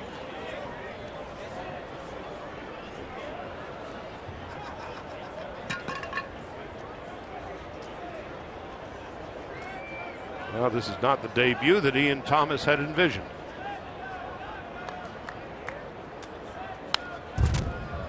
No balls and 2 strikes to Descalso. We got the first 2 batters out that he faced when he came into this game.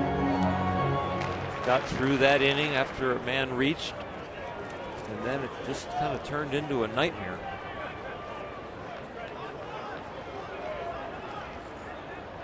Descalso on 0-2.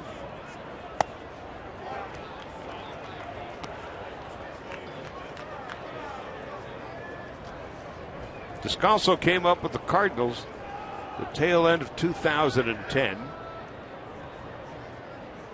In his years in St. Louis, he was a .243 hitter. Utility player.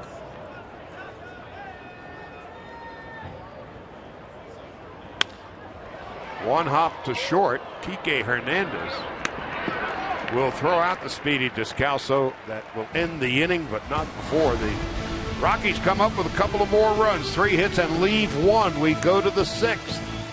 Now Colorado 5-3.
On the next Backstage Dodgers go behind the scenes as the Dodgers bid a fond farewell to Juan Uribe. Plus join us as comedian George Lopez plays ball boy for a day. Don't miss Backstage Dodgers Thursday at 5:30 right here on Sportsnet LA.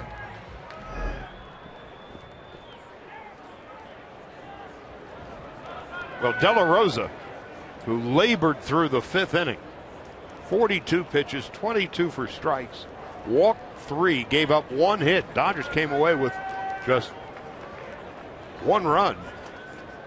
But then Colorado would come back with 2 of their own in the bottom half of the 5th.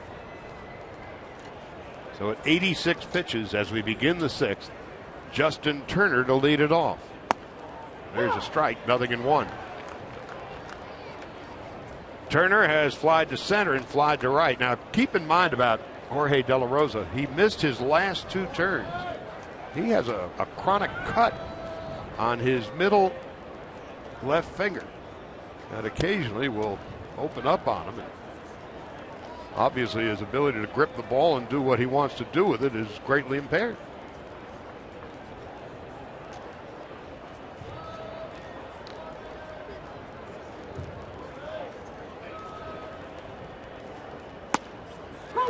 So beside the obvious discomfort, what does that do to a pitcher? Well, the discomfort is the main thing, and your fingertips are so important to you because it really lets the rest of your body know what to do because of the feeling you have on the ball.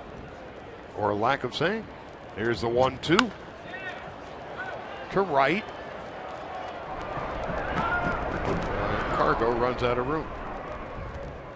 I don't want to get into a bunch of scientific terms, but we could go into proprioception and kinesthetic sense. Sure. And understanding where your body is in space, kinesthetic sense, and the proprioception thing is when you can feel the ball in your fingertips, you then can fire the body in the correct order. Your mind feels like it's in order. But if all of a sudden the feeling in your hands is different, all of a sudden your body feels chaotic.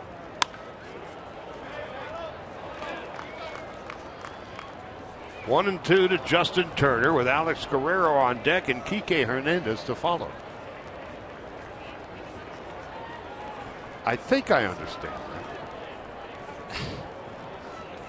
It hurts when I do this, don't do this. And if you can't do it, don't do it for a while till it feels better. You start searching for something that doesn't hurt, even if the pain's in your finger and you're searching for it. You'll search for it in your knees, in your hips, in your shoulders, looking for place to throw the ball easier. Descalso at short, 1 out. You start making adjustments with your body you don't have to make, but it's all because you just don't have the same feeling in your hand. So that is how and why De La Rosa missed his last 2 starts. Walked 3 batters in the 5th. After 2 out, nobody on. They did manage to get a run, the Dodgers did. Briefly tied the score, but Colorado came back with 2 in the bottom of the 5th, and Guerrero swings and misses. Guerrero has doubled and flied to right.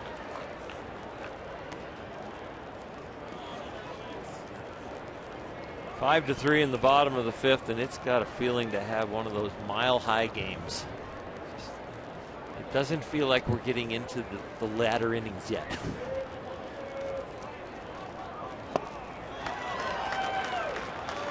It rarely gets late around here. Trying to quote Yogi. Oh, getting late early. It doesn't do that here. Nobody goes there anymore. It's too crowded.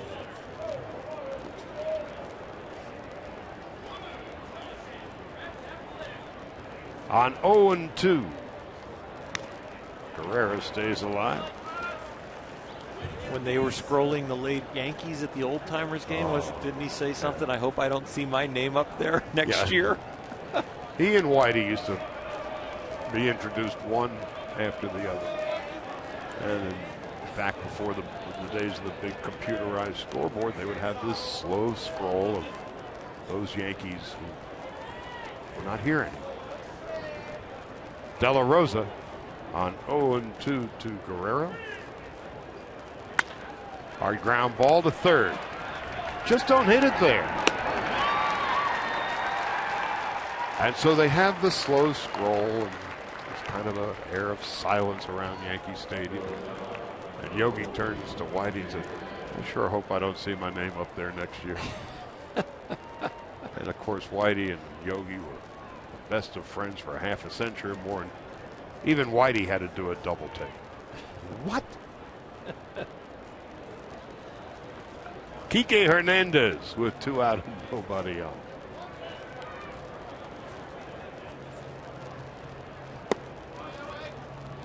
Were those planned Yogiisms, or that was just... That's how he thought. That's how he thought. Yeah.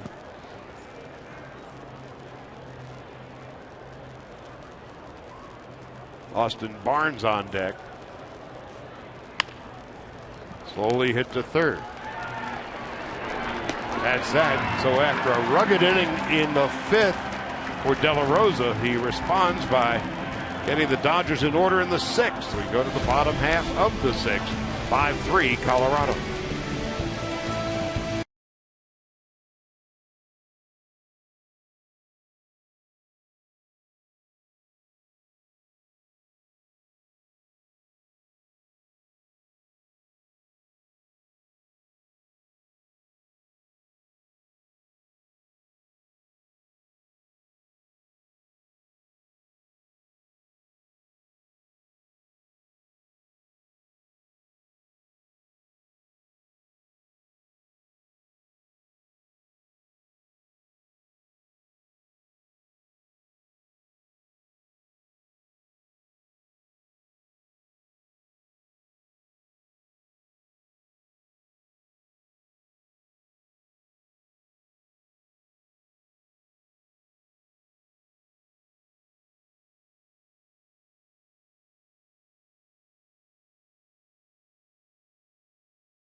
Pacific time. Zach Greinke will be facing David Hale. Greinke in his ZRF 148, opposing hitters hitting 184. Hale was added to the roster for just this occasion. In 9 major league starts, he's 4-1. This year 1-0, but spent most of his time at AAA. Ian Thomas's day is done, and so now it is J.P. Howell. Howell pitched an inning last night, making his 19th appearance of the year. Really like the way JP's throwing the ball. I know that's easy to say when you look at an ERA of .69, but really the execution of the pitches compared to where he was kind of tiring and spiraling downhill at the end of last year. JP's got it back together where his release point is out front, his changeup is much crisper and with the same arm speed he uses on his fastball. And last night was able to make the adjustment with his breaking ball, being able to throw it where it comes out of his hand level and really has sharp break at the end. Got a nice check swing strikeout last night on a breaking ball in the dirt. Brandon Barnes will lead it off, and Willeen Rosario will pinch hit for Jorge De La Rosa in the bottom of the sixth. First pitch is fouled off to the right, and it's 0-1. Barnes has singled, and he has walked today. Ian Thomas, his Dodger debut. Well, 3 innings, 4 runs, 5 hits. 1 strikeout, 2 walks, and a home run. As Howell misses outside, 1 ball, 1 strike. Boone Logan, the lefty, is warming up in the Rocky bullpen.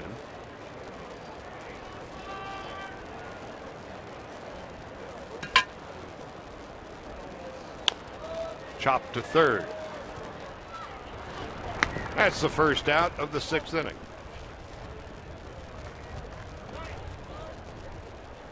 Well, the All-Star game coming up in Cincinnati in a little more than a month. A voting update today, Alana. Well, the National League results have come out today, Charlie, and Dodger fans need to get to voting. Right now, however, Adrian Gonzalez is in first place as far as first basemen are concerned in the National League. But the other 3 Dodger hopefuls, there is some work that needs to be done. Howie Kendrick in 4th place behind former Dodger D. Gordon. Yasmani Grandal in 5th. Buster Posey leading the way there in the National League. And Jock Peterson currently in 10th place. MLB.com/All-Star. Get your votes in, guys. Rosario with a comebacker off the bare hand of J.P. Howell. So it goes a hit. More importantly, make sure that J.P. Howell's digits are all where they're supposed to be.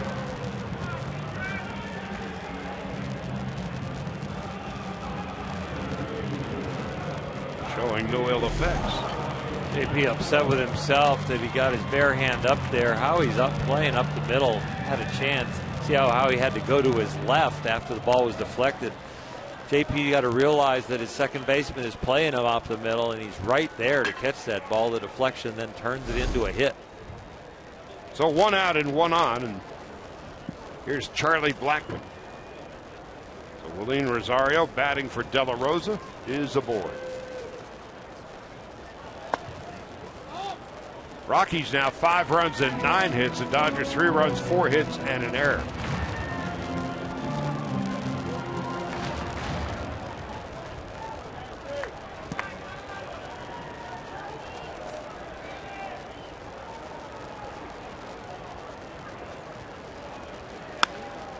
With a fly ball to left, Guerrero heading back. He's got room, and he makes the catch.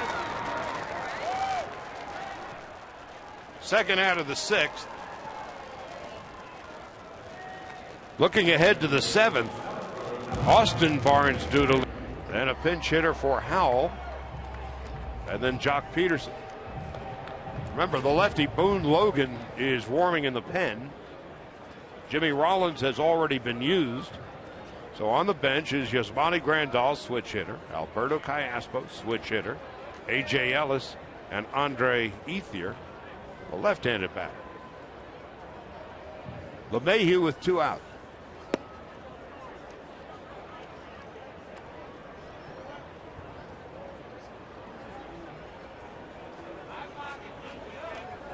LeMahieu has a single, scored a run, and stolen a base today.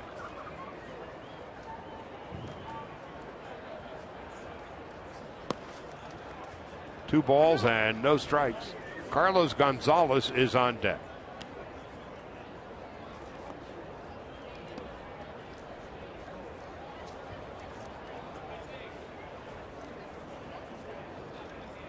So we still have another game that'll get started about 3 hours and 10 minutes from now. 2-1 to LeMahieu.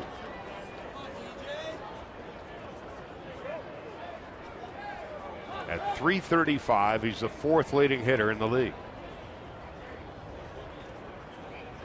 Pirates and Giants tonight at AT&T.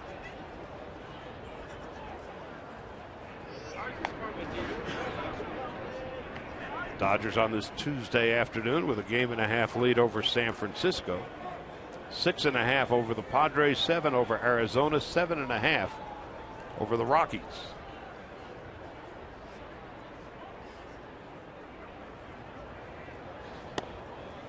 2-2. JP stares in for the target. He's a very intense individual. What's he thinking other than what's the sign? He probably knows what he wants to throw right here, so he's looking in to make sure Austin Barnes give him the one he wants. The next thing he's thinking is, come on, get it down, get it out front, let's go. They were right on the same page. That was very quick to get that sign. On 2-2. Oh. Boy, it's been a tough inning for J.P. Howell. First, he takes one off the fingers. Now let's make sure he is okay after that comeback.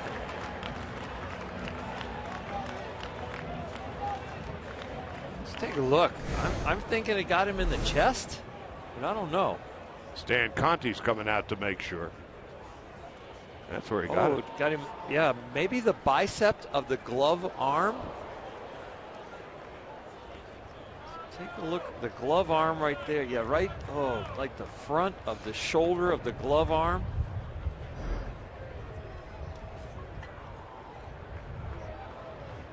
Well, the Morongo slow-mo cam doesn't make it feel any better, but he's okay as Stan Conti and Don Mattingly return to the first base dugout to make sure the veteran lefty's all right, and he is. The front side is important for a pitcher. If the strength of that arm, because of that impact, goes down a little bit, it's like cracking a whip when you're pitching or throwing. You have to have the butt end of the whip kind of stop so that the whip can come through. If the front side, like jelly, then the backside doesn't come through as fast or as accurate. So that front side where he got hit is very important. So the right side and the left fingers have been dented here in the 6th inning. First and second, 2 out.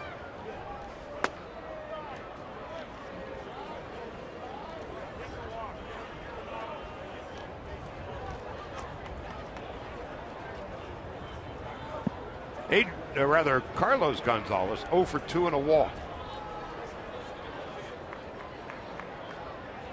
Rosario is at second, Mayhew at first, and Cargo takes high 2-0.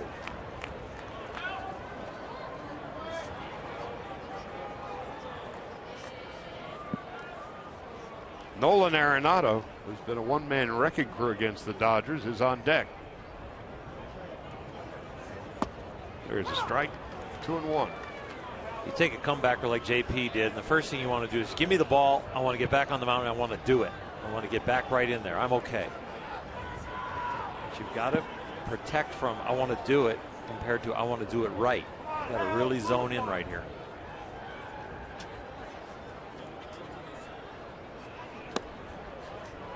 Missing outside, 3 balls and a strike.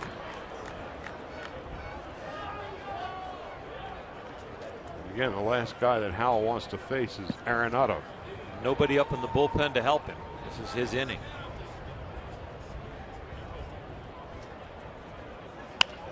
Into right field, but right at Heisey. And that'll end the inning. So Howell, Conti, Mattingly all can breathe a sigh of relief. No runs, 2 hits, 2 left. We go to the 7th. Rockies 5-3.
Is brought to you by the Dodge Challenger.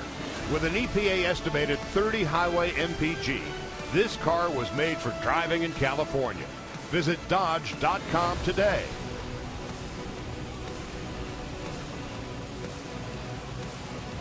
As we go to the 7th inning, new pitcher for the Rockies, veteran lefty Boone Logan,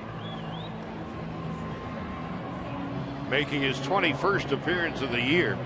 ERA of nearly 5. And opposing hitters hitting .284 against him.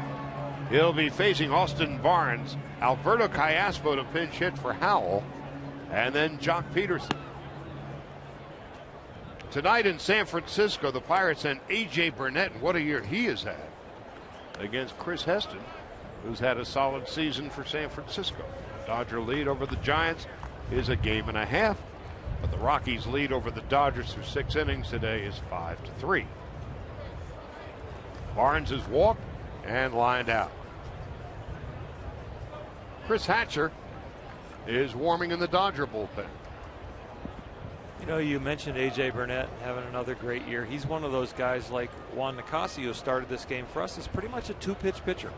Fastball, breaking ball. There's not a lot of successful 2-pitch pitchers that are starters in the big leagues. They usually get relegated to the bullpen. Conventional wisdom is usually you need at least 3 pitches to be a starter. But there have been 5 or 10 that have been very successful at 2. And he was a guy who wanted to go back to Pittsburgh. He so thoroughly enjoyed pitching for the Pirates and in Pittsburgh, and he's having a great year. 5-1 and an ERA of 181. A ball and a strike to Barnes, who swings and misses, and it's 1-2. You're pretty much considered a 2-pitch pitcher when, with only 2 pitches, 90% of your pitches are thrown. So guys like Justin Masterson and Chris Young, Bartolo Colon is one of the ones that has really gone a long way with just 2 pitches. John Lackey. So I consider Juan Nicasio a bullpen piece for us. When he's been a starter, he's really kind of struggled, but he's pitched very well out of the bullpen starting today's game. Went 2 innings today, a run and 3 base hits. Ian Thomas in his Dodger debut, 4 runs and 5 hits in 3 innings. It's 5-3 Colorado as Austin Barnes begins the top of the 7th.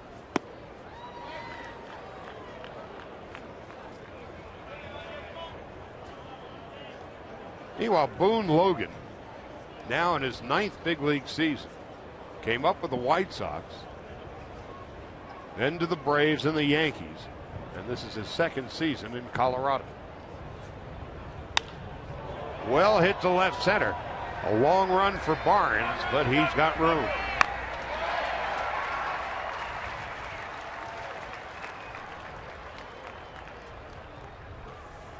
That's the first out of the 7th inning. Now Alberto Callaspo. Was that Barnes hitting the ball to Barnes? Yes, sir. And 2 Gonzaleses, and both Gonzaleses are hitting in the same slot in the order, and both are left-handed, and both Barnes are hitting in the same slot in the order, and both are right-handed. The Gonzaleses are batting 3rd. The Barnes are batting 8th. This is like the Twilight Zone. Weird things happen a mile high up. 2 Kendricks, too. Last night. But there's but one Alberto Callaspo. It never happened with me. There were never 2 Hershiser's on the field. Never pitched against another one.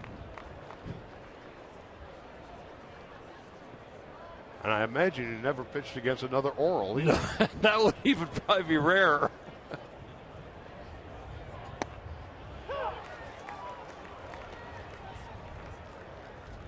My brother was drafted and played for the Dodgers up until Double-A, and then ended his career over in Holland. That would have been a Hershiser that could have made it to the big leagues. And we were professional at the same time, but it just didn't work out. 1-2 to Callaspo. My son's battling in the Padre organization, but I'm not making a comeback if he makes it up here. And even if he doesn't, Yeah. you're right where you belong. 1-2, Callaspo takes inside. Alberto Callaspo, of all the active players in Major League Baseball, is the toughest man to strike out. Strikes out once every 11 or so at bats, a little more than that. Here's a 2-2. Well, wouldn't you know?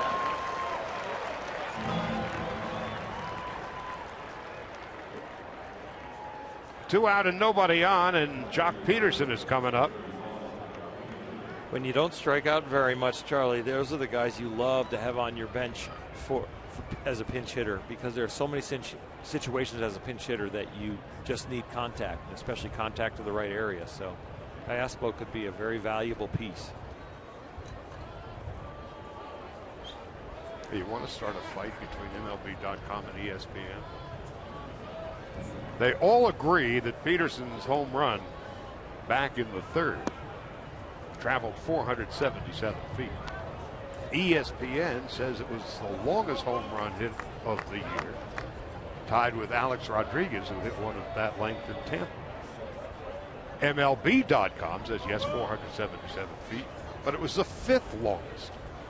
It doesn't matter. It was a moonshot. Peterson's home run last night traveled 475 feet. 2 out, nobody on, and a young fella that has home runs in 3 straight games, trying to loosen his loafers. Can I interest you in a 10.5? Jock didn't calm his swing down. He hasn't yet. So Peterson now with 15 home runs and 29 runs batted in.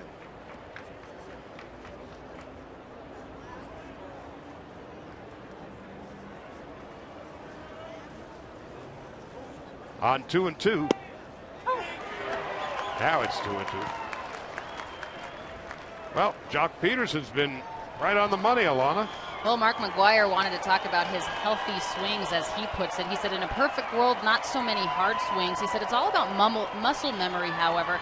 He's doing what he's done his entire life. He wants him to eliminate any unnecessary movement, more under control movement, guys, something he's aware of and working on. 3 balls and 2 strikes with Chris Heisey on deck. Tim Wallach, and behind him is Mark McGuire. In front of them was Yasmani Grandal.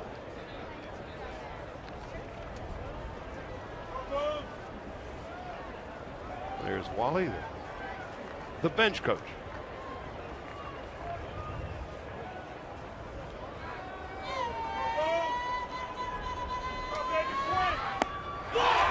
Peterson is done, struck out for the 2nd time today. Logan comes in, retires aside, and strikes out 2 of 3. 7th inning stretch, Rockies 5-3.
Chris Hatcher now on in relief for the Dodgers, the 4th pitcher of the afternoon.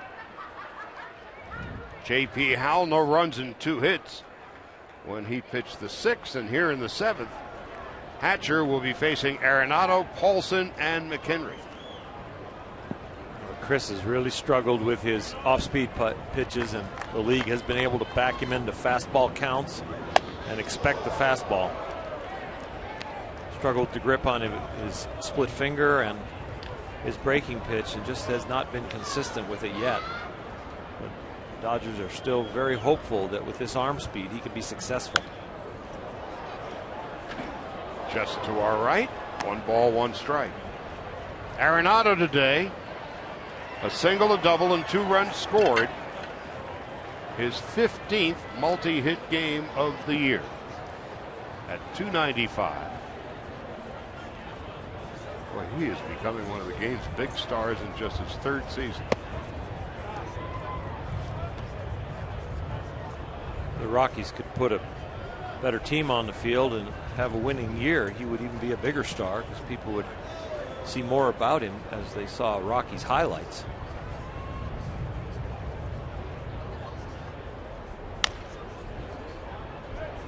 That's third base coach Stu Cole.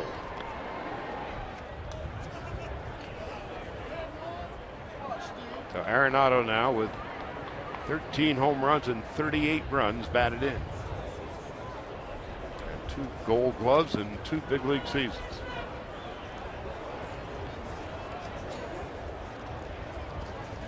On 2-2. 3 balls and 2 strikes. 5 pitches, 5 fastballs. I don't think you're going to experiment right here with your first breaking pitch. So locate the fastball somewhere to the outer half or the inner half and keep it down. Chopper to short. That's Kike Hernandez, who's given Jimmy Rollins a day off. And that's the first out of the bottom of the 7th. Nice pitch by Chris Hatcher right there. Backed into a 3-2 count. Leading lady, you want to get him, but you don't want to walk him. Outer half and down, got the ground ball.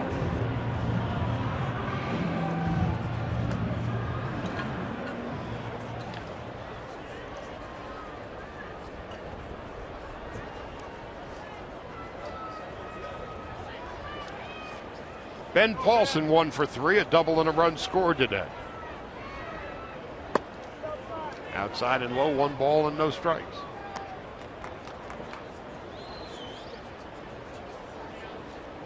Michael McHenry is on deck.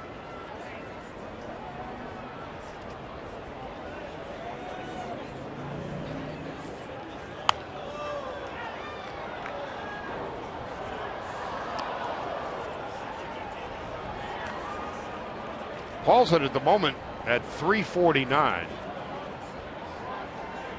Has 15 hits and 42 at-bats. Had a big weekend in Philadelphia. There's a shot to right. And into the Rocky bullpen. And Rocky times continue for Chris Hatcher. Colorado now has a 6-3 lead.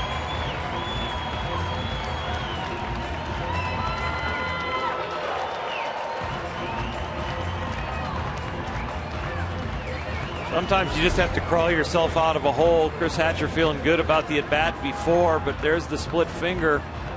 Got Paulson out in front of it, but it just didn't have enough depth to get off the barrel, and he squared it up.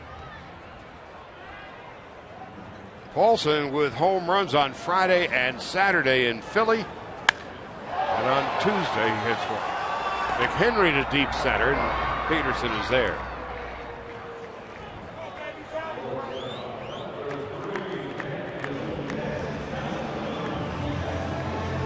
Daniel Descalso coming up. Descalso is 1 for 3. So the Dodgers have found themselves in a deep hole here in the bottom of the 7th. Rafael Betancourt is warming up for the Rockies. Strike, 0-1 to Descalso, who has given Troy Tulowitzki the afternoon off. David Hale and Zach Greinke in the second game.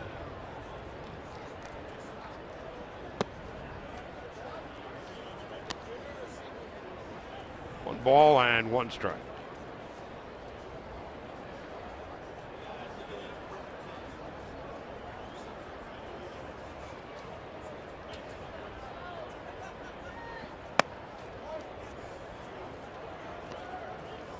Descalso out of Redwood City, California. Went to the same high school as Eric Burns. He now retired as television personality. Ground ball up the middle into center field for a base hit. So Hatcher's troubles continue. And Descalso 2 for 4.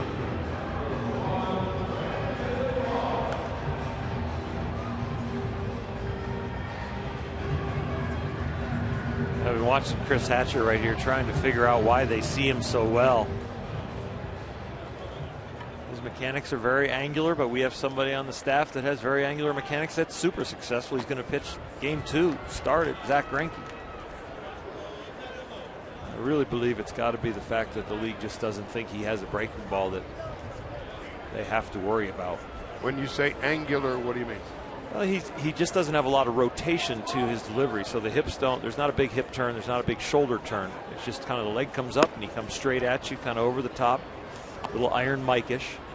Front side spins out of the way real quickly, so the hitter has a tendency to be able to see the ball a little bit longer while you're about to release it and then hide the ball real well. Barnes 1 for 2 and a walk. Skies to right. Heisey is there, and that's going to do it. But the Ben Paulson home run, his 4th of the year and his 3rd in 5 days, has given the Rockies a 6-3 lead, and the Dodgers have 6 outs left.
It'll be Chris Heisey, Adrian Gonzalez, and Howie Kendrick.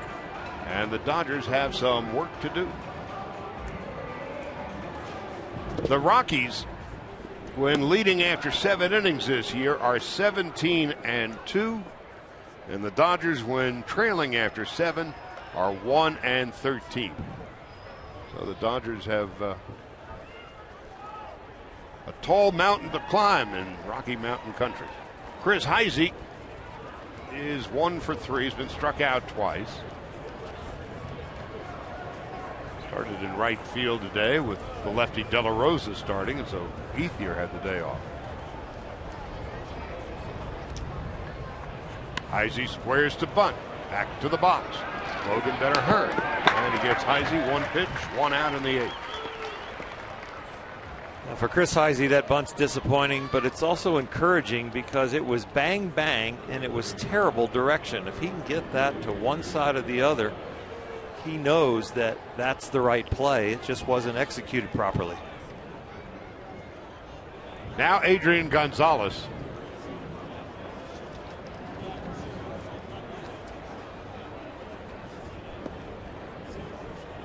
The Dodgers this year, when they score 4 or more, they're 24-2. When they score 3 or less, they're 6-18.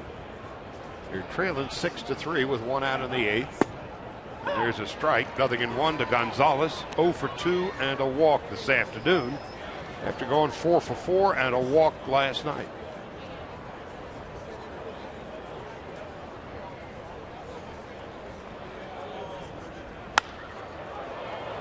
into left center field.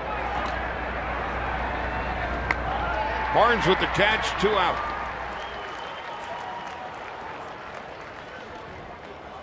And now Howie Kendrick.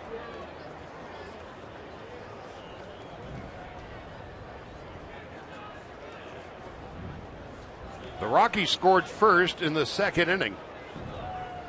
An infield hit would drive in Nolan Arenado. Dodgers scored 2 in the third. Jock Peterson, another home run. And now here's Walt Weiss going to take the ball from Logan. Rafael Betancourt will be coming in. But Colorado with 2 in the fourth, 2 in the fifth, and 1 in the seventh, lead it 5-3 with 2 out in the top of the eighth. Betancourt on his way in.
Once upon a time, the closer here, making his 21st appearance, an ERA of 3.5.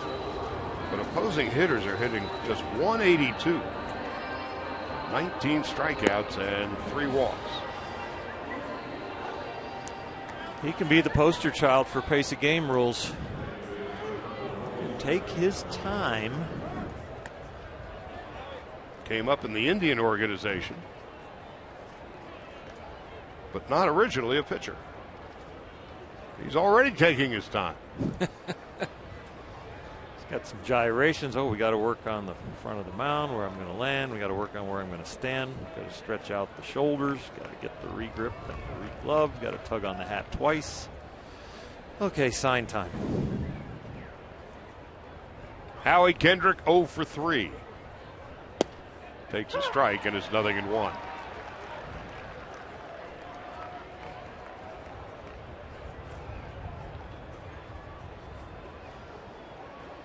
Turner has bounced to short. Kendrick has bounced to short, second, and has been struck out. Turner's on deck.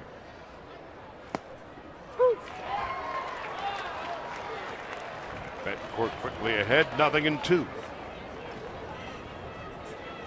Howie had 5 RBIs all last month and had 4 RBIs last night, including a 3-run home run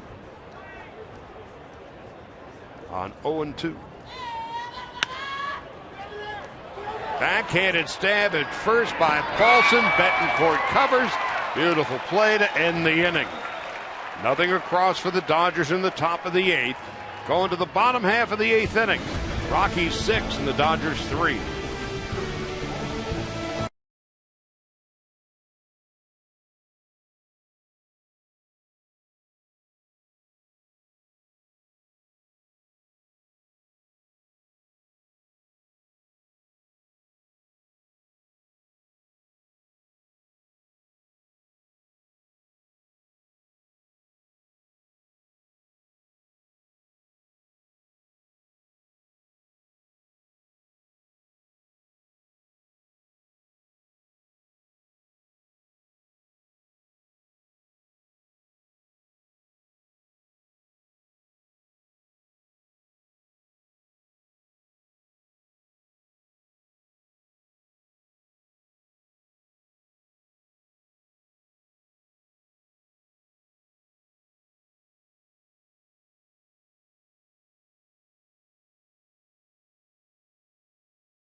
#1 live streaming sports service is celebrating 13 years.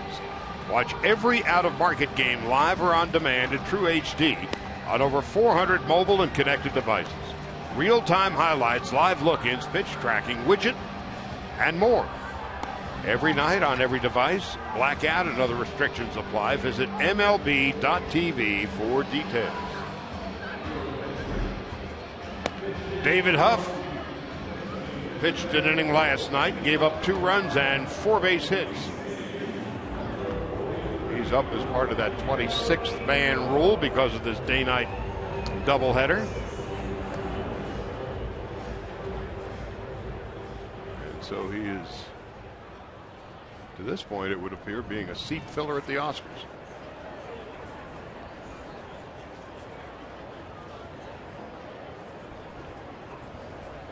Rafael Ynoa, one-time Dodger farmhand, started at left field. In left field last night.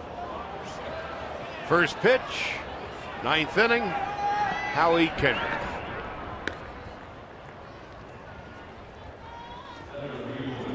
So 1 out in the bottom of the 8th. And Charlie Blackmon coming up.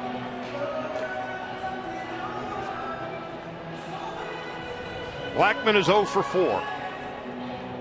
He's bounced to second twice, flied to center, and flied to left.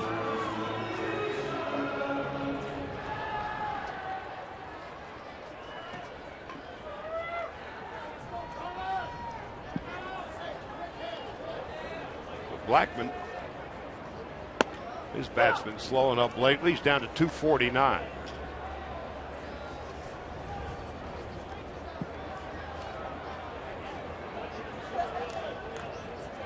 When we were here about a month ago, he's hitting 314.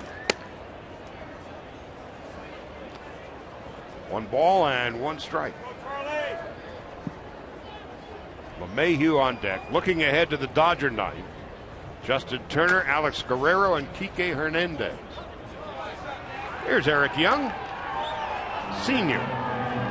EY. He's one of those guys who probably never had a bad day in his life. No, he is just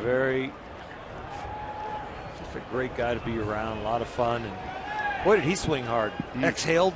You could hear it through the TV microphones. Watch out. He believed in relieving the tension in the swing by exhaling as he did it. And could run. Yeah, could run. He swung as hard as Jacques Peterson every once in a while. The ball just didn't go as far. Peterson, if you're just joining us, hit a 477-foot home run today. His 3rd in as many games. Blackmon grounds to second. There's 2 out. Nice little inning building right here for David Huff after getting hit around yesterday. Get back out there. He's got nice pacing between his pitches. He's getting the ball back from the catcher, getting right back on the mound. He was very frustrated yesterday. He didn't come in and do the job and protect the bullpen, but here he is having to do it again today, and looks like he's getting the job done. LeMahieu, who's 2 for 4, and has lifted his average to 339.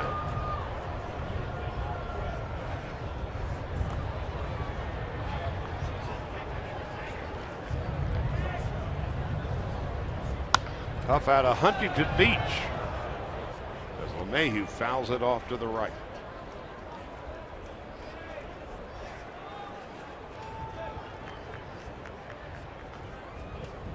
Huff was originally taken by the Indians, 1st-round pick in 2006.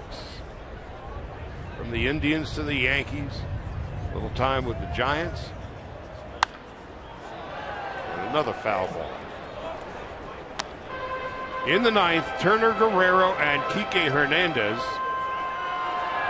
Still on the bench, Grandal, Ethier, and Ellis.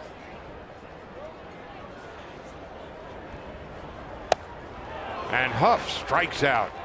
LeMahieu retires the Rockies in order. The Dodgers need 3 to tie. We go to the 9th, 6-3 Rockies.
Canadian fella.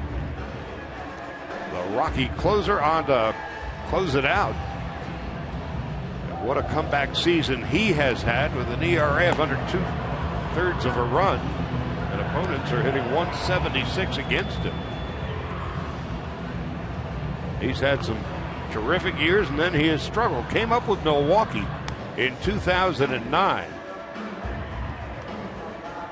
But by the end of his tenure in Milwaukee, his ERA had ballooned to about 4.5.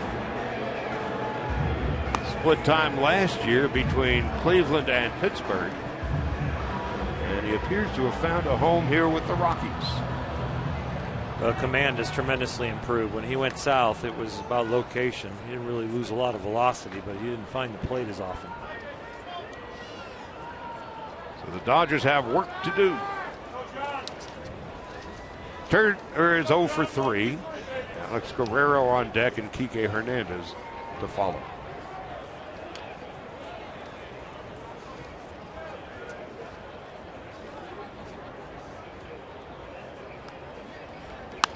First pitch at 95, fouled off to the right, and it's 0-1.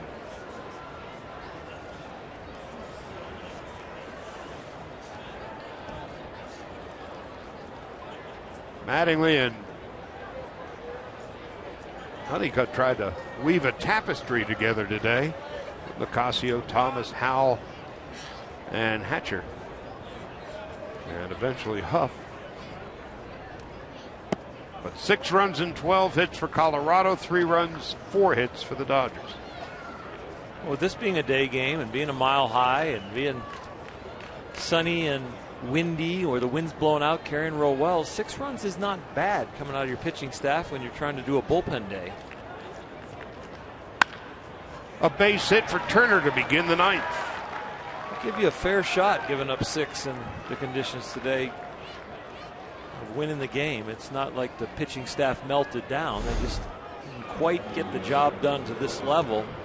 Justin Turner starting off the 9th with a hopeful base hit. Dodgers need another base runner to get the tying run to the plate. Then it'll get interesting.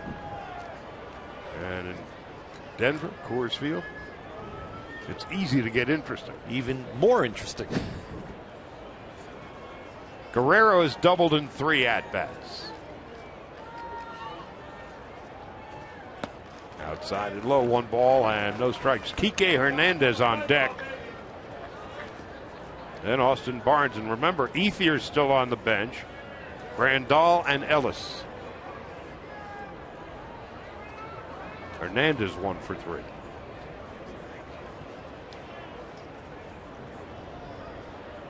Top of the 9th.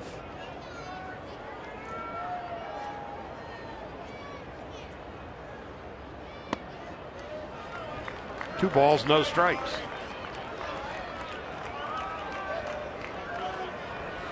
Crowd's getting a little anxious. It'll be even better when Walt Weiss gets anxious. He's got his closer out there. Well, it's 3 balls and no strikes.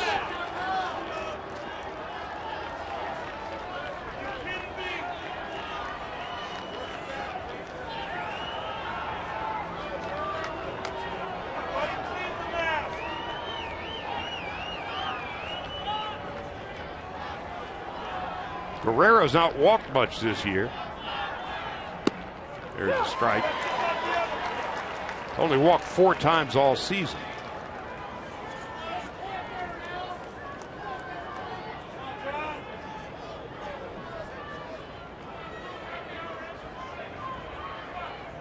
Dodgers this year 1-15, trailing going into the 9th inning.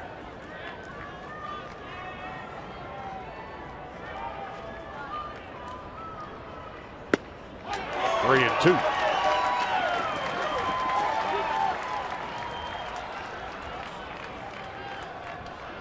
A pitch right here. Alex wants to make sure he gets a strike because he'd love to get the tying run to the plate. It doesn't matter if it's by hook or crook.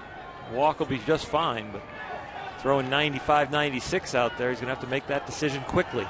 Rockies 19-1, taking a lead into the ninth. Guerrero stays alive, 97.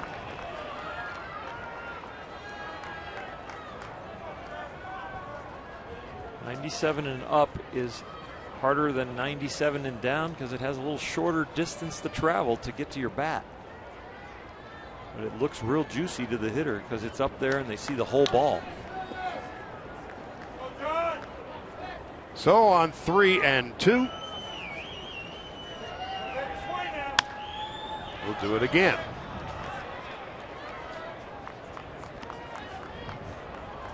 Build the pitch count up. You got the closer out there. He's going to be out there until he probably either loses or it's a tie. And so you can wear him down even in this at bat, even if you don't reach base. Maybe we end up with the 24th pitch where the home run leaves the park to tie the game. And looking ahead to the second game, may take himself out of the mix. Exactly. Again on 3-2. Into right center field.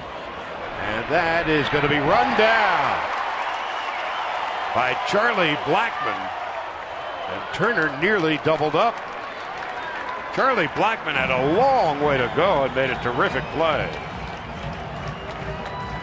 Alex Guerrero, great at bat, sticking with the 3-2 count, drives this ball and watch the ball curve away from Blackmon with the side spin from a right-handed hitter, and he just keeps running. You've got to almost feel like you're overrunning that ball. Justin Turner, seeing that it's going to be a very tough play, fortunately doesn't touch second base, doesn't have to re-tag it, gets back in the nick of time. So a big play by Blackmon changes the complexion of the inning.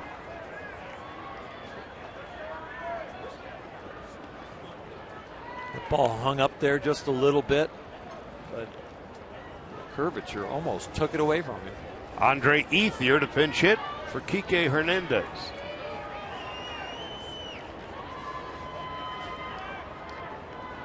And Yasmani Grandal on deck, and he will bat for Barnes.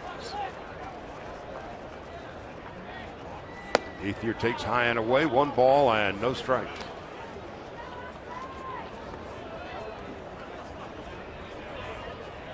Ethier in 5 at-bats last night, a home run, a triple, a couple of runs scored. And has hit a home run in his career against Axford. He falls behind 2-0.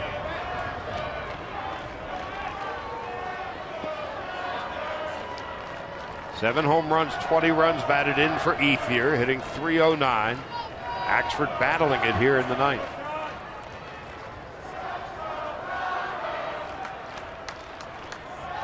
Rockies don't think that Ethier can pull the ball into the right field corner. Carlos Gonzalez is a mile off the line.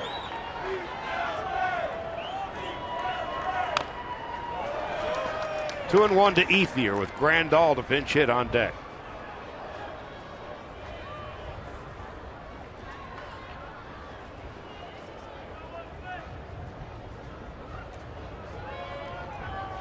$14 pitches in for Axford here in the ninth. 8 strikes, 6 balls.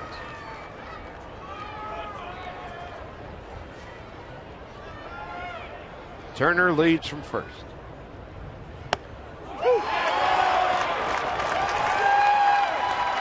Andre's wondering, was that my check swing? Or that a called strike? Really in the upper quadrant of the strike zone. And just does catch top part. 2 balls, 2 strikes, and 1 out in the top of the ninth.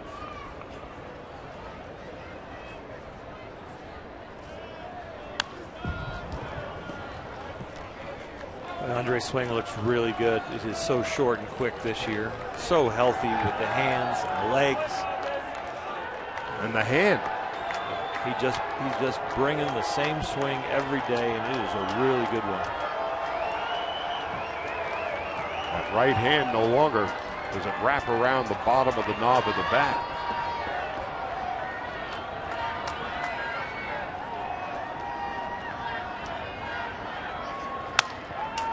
Slowly hit to short. And everybody's safe. Descalso and LeMahieu can't make it. The Dodgers have a life. Grandal will come to the plate as the tying run. Daniel Descalso lays back on this ball a little bit just to keep his angle for the flip to second base to LeMahieu. And you see he just stopped his movement. And when he stopped his movement, now the ball is playing him instead of him playing the ball. And that little hesitation, I think, caused that clank. Now it looks like we're going to have a replay.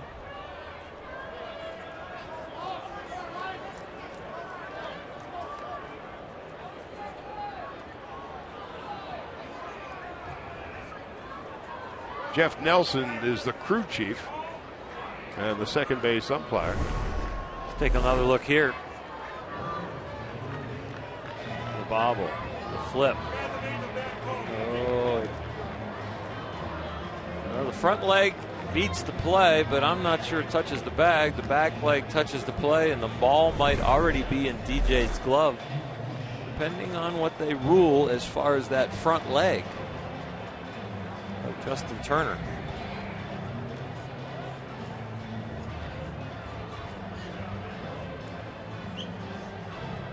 In the meantime, Yasmani Grandal, while they are looking at the replay and Walt Weiss is watching, Grandal's been officially announced to pinch hit for Barnes.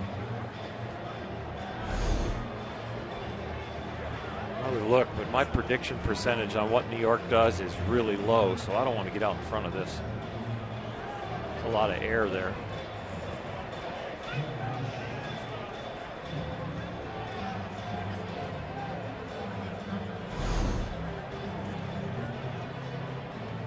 Laz Diaz, third base umpire. Jeff Nelson, the crew chief, second base umpire. They have heard what New York has to say, and the answer is out at second base.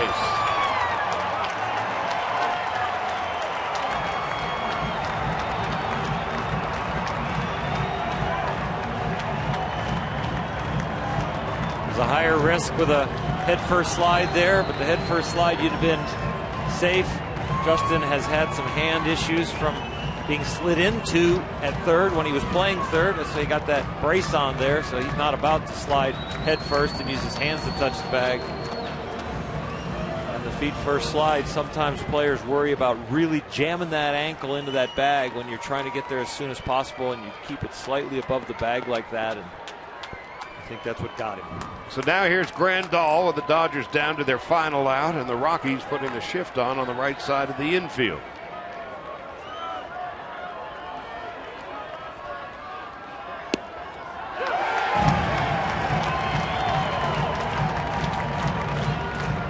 Grandal, there's not much difference statistically as a right-handed batter, a left-handed batter, hitting .284 left side, .286 right side.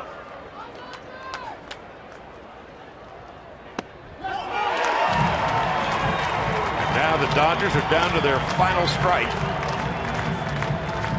Grandal gets aboard. A.J. Ellis with pinch hit.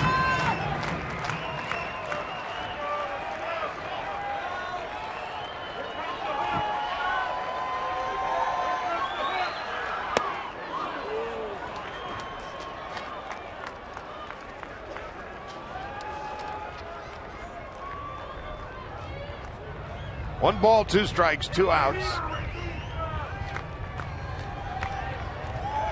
Dodgers are down to their final strike.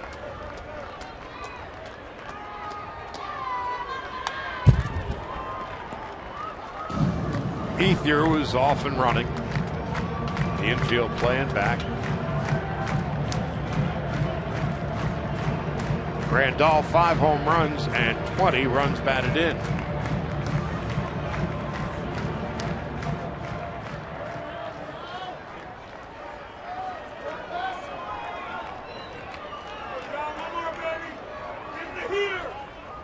One and two. We now have a 2-hour and 15-minute intermission as the Rockies hang on and beat the Dodgers in the first game of this day-night doubleheader, 6-3. For Colorado, 6 runs, 12 hits, 1 error. For the Dodgers, 3 runs, 5 hits, and 1 error. The Lexus play of the game came back in the 4th inning when Michael McHenry off Ian Thomas deposited this home run, his 3rd of the year, a 2-run shot. Would give the Rockies at that point a 3-2 lead.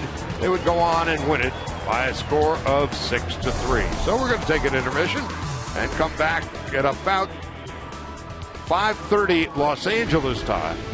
And so for Alana Rizzo, Oral Hershiser, Charlie Steiner, we'll see you in a couple hours. Coming up next, Access Sportsnet LA.